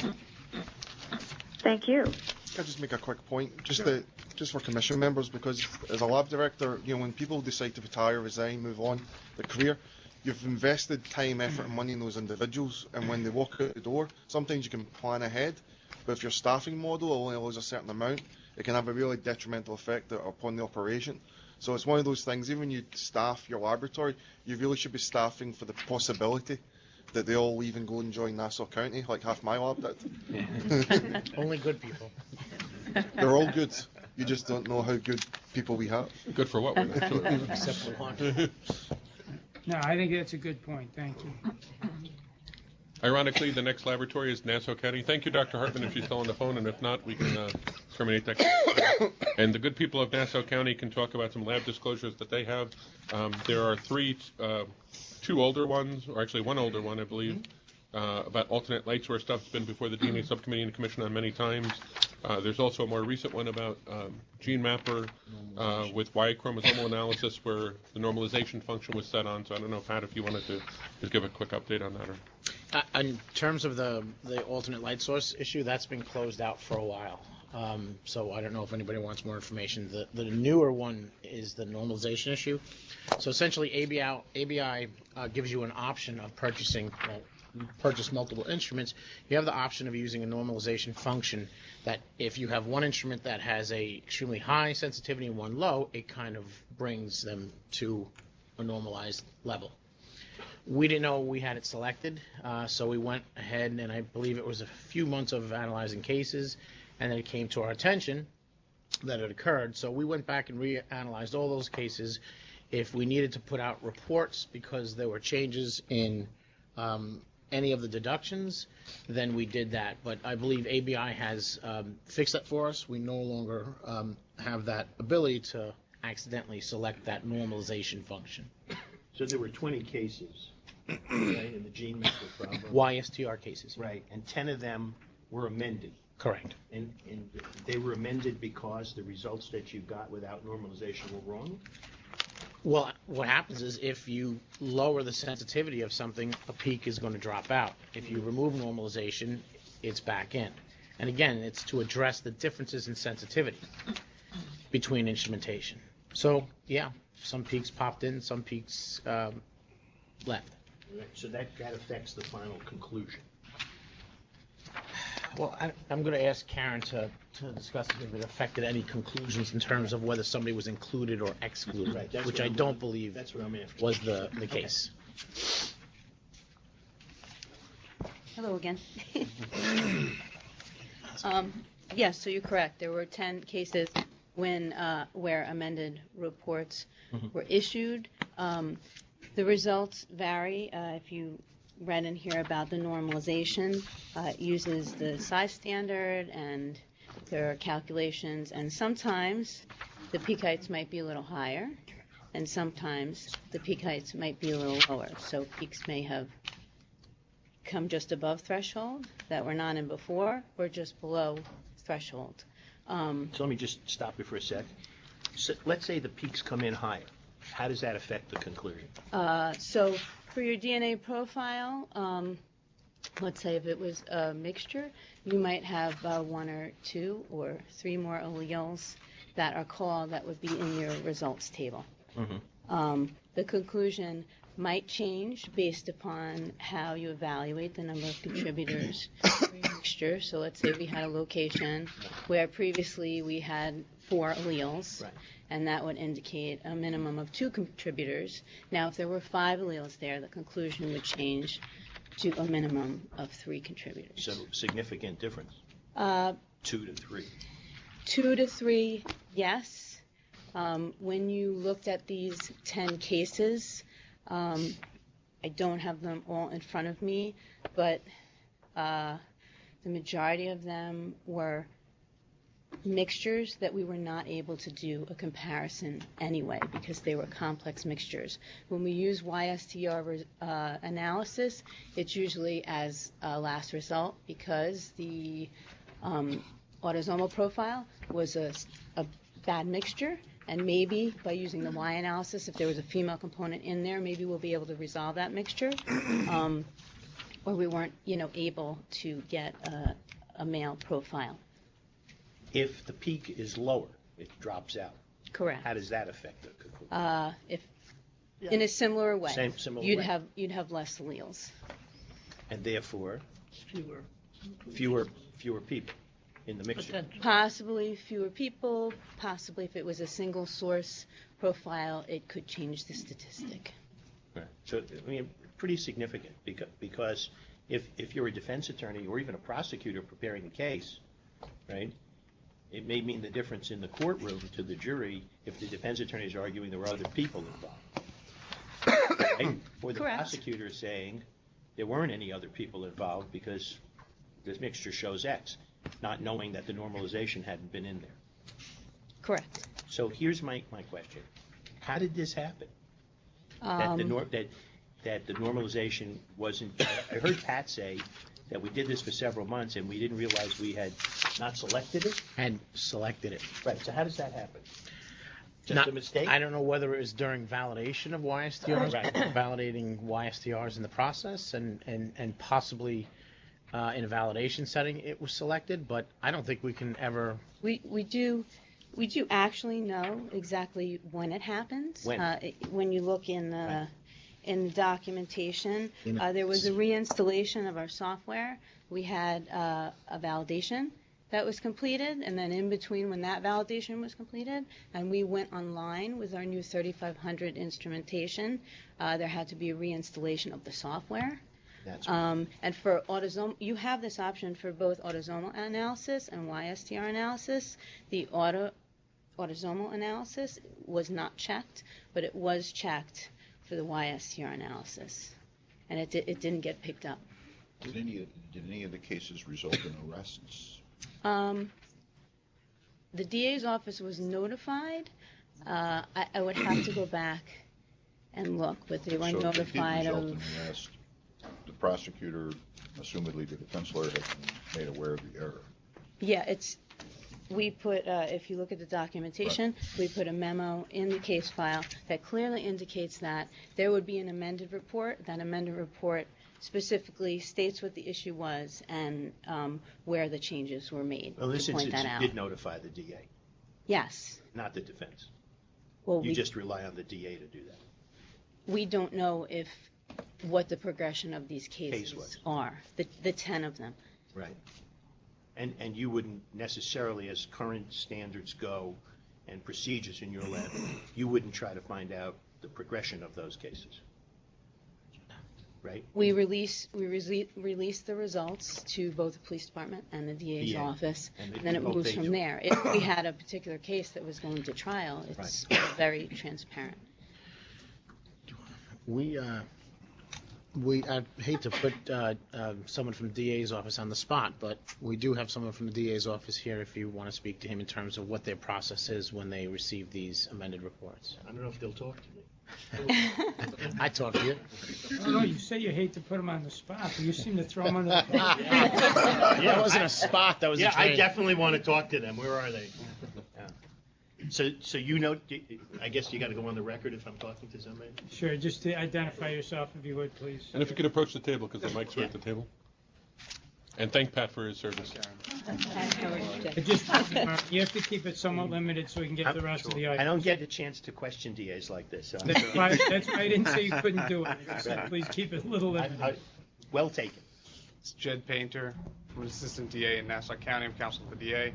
Yes, every single time we have gotten a memorandum from the Office of the Medical Examiner, it's CC'd to myself, to our Deputy Executive in charge of General Litigation, to our Executive ADA of Major Case. It also goes to the Deputy County Executive for Public Safety, and it goes to the police.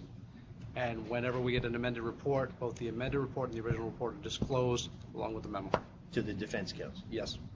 That's great. Thank you. Thank you. It's better. Jed. Run while you can. See? Absolutely on. No, and honestly, I think it's an important point. I think that type of policy is the policy that we would hope exists in every office. And I think the communication between the lab and the district attorney's office and then the policy of the DA's office with regard to disclosure, is the type of model that we would hope exists everywhere. I think culturally it's changing, but it's spotty. No, I without getting into that, I think what we just heard. Right. In this case, we have to this me is the procedure. It's standard. great. We're on to the next one. Next thing, so the New York City Police Laboratory, this is an old carryover. I think there's kind of nothing of substance. There was a closeout of an old corrective action, and it was a correspondence back and forth. This came at the June meeting and then got to the cancellation. Dr. O'Neill's here if there's any questions. I'm not sure that this is any substantive issue.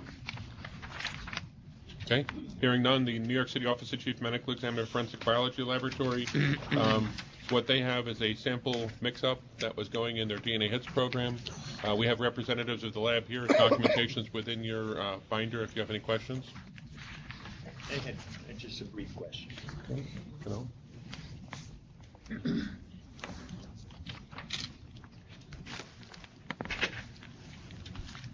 Hello, Tim Kupferschmidt, Director of Forensic Biology. Lou Vargas, QA Director for the agency. So after reviewing the documents, I see that what the problem was between baseball cap number 1 and baseball cap number 2. And I think I understand what pre-population on an application form means. It means that the item is automatically in the box. Is that correct? Yes. Okay.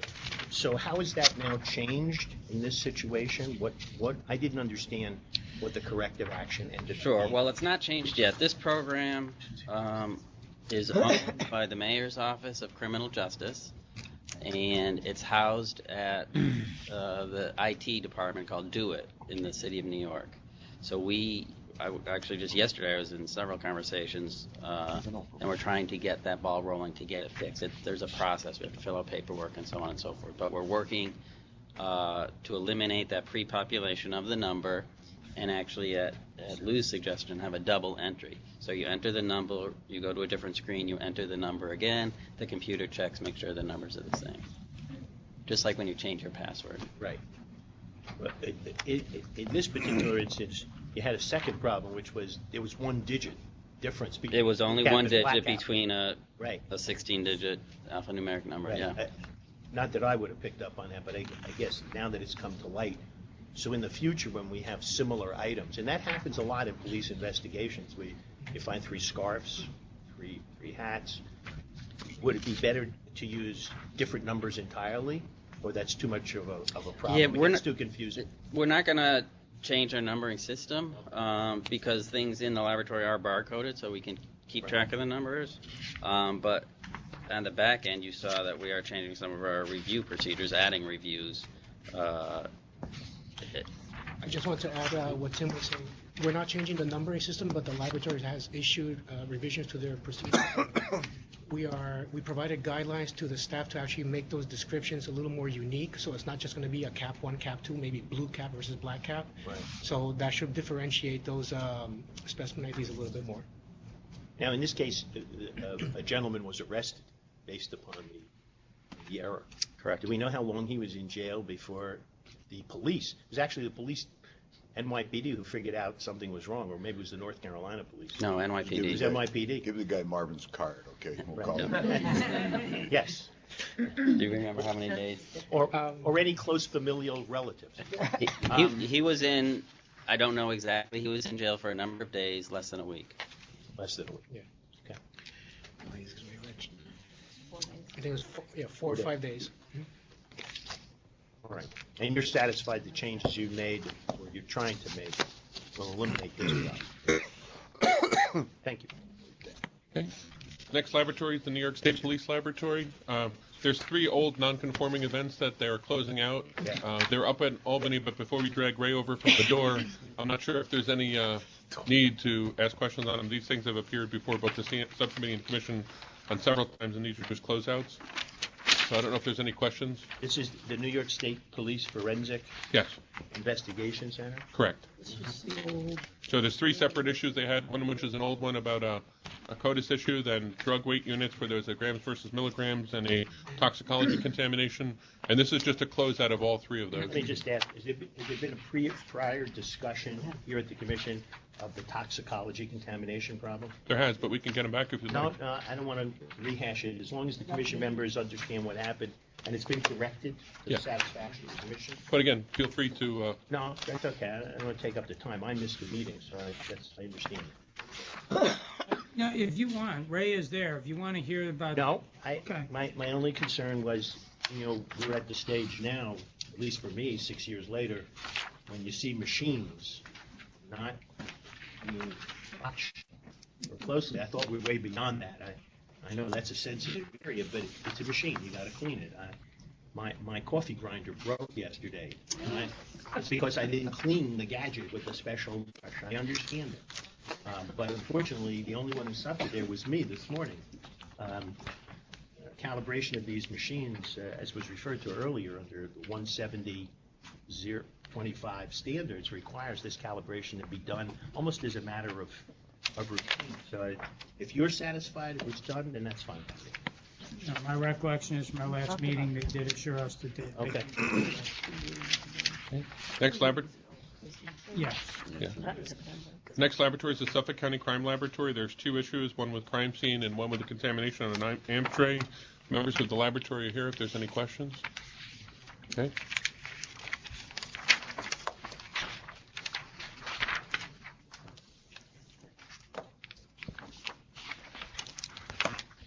So it's just a brief question. Sure. With respect to the amplification tray contamination, where are we at now? Okay.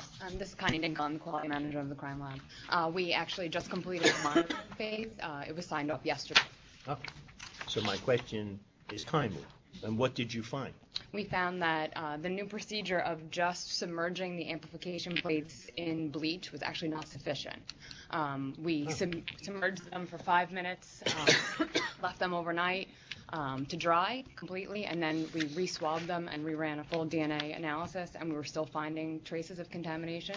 So now what they have done is they're submerging them overnight in this bleach bath, allowing them to dry completely, and then subjecting each side to a UV drying process, which is now eliminating any issues of contamination. And that will be monitored. We're doing a full DNA workup on these trays.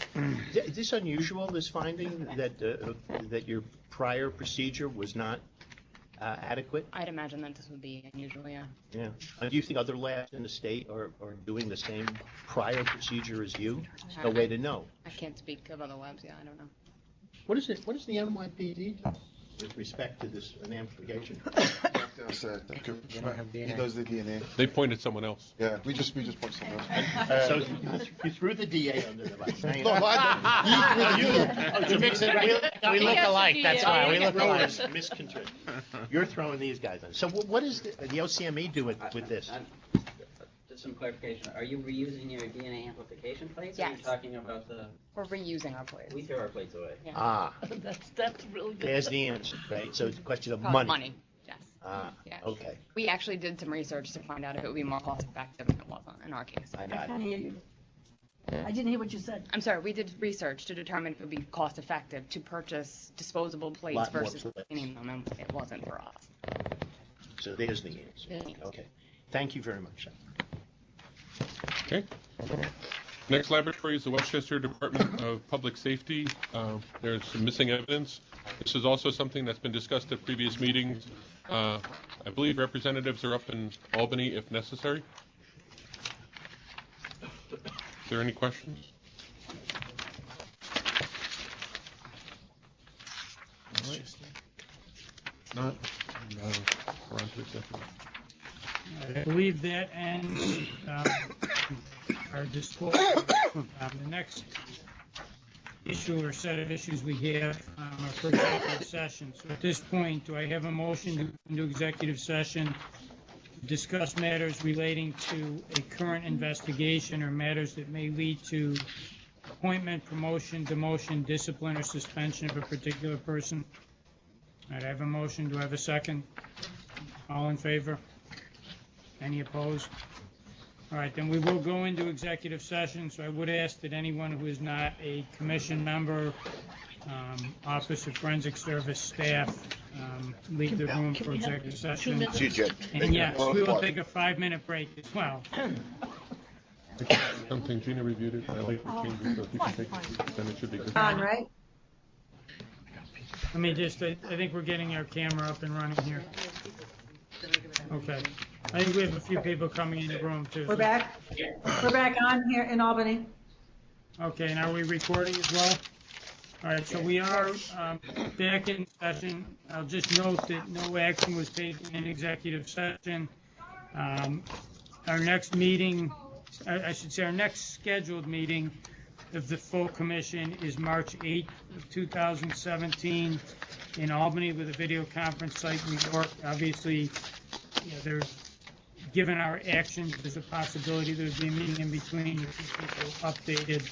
And finally, I just want to again thank everyone for your participation here today. I think we had some very serious and very important matters on the agenda. I thought people did a very good job of articulating different viewpoints and respecting everyone's right to their own viewpoints and positions, and I thought they were dealt with very well, and I appreciate everyone's work in that regard. So thank you all for the time and effort you put in here and the professionalism at the meeting. I hope everyone has a very safe and happy holiday season. Same to you. Thank you. Thank the office Send me for that. that crosswalk of I like it. Did you have a motion? I'd say too that, I think the staff of the Office of Forensic Services does a great job. We have the tip of the iceberg here, so to the staff, thank you for all the work you do. Appreciate it. Brian? We need a motion we're going to have a motion to close the meeting, or? All right, do we Motion have to a close. motion to Motion to adjourn? close the Do we have a meeting. second? All in favor? Aye. Thank you for keeping us honest, Kathy. Happy Oh, the holidays. meeting's still going on.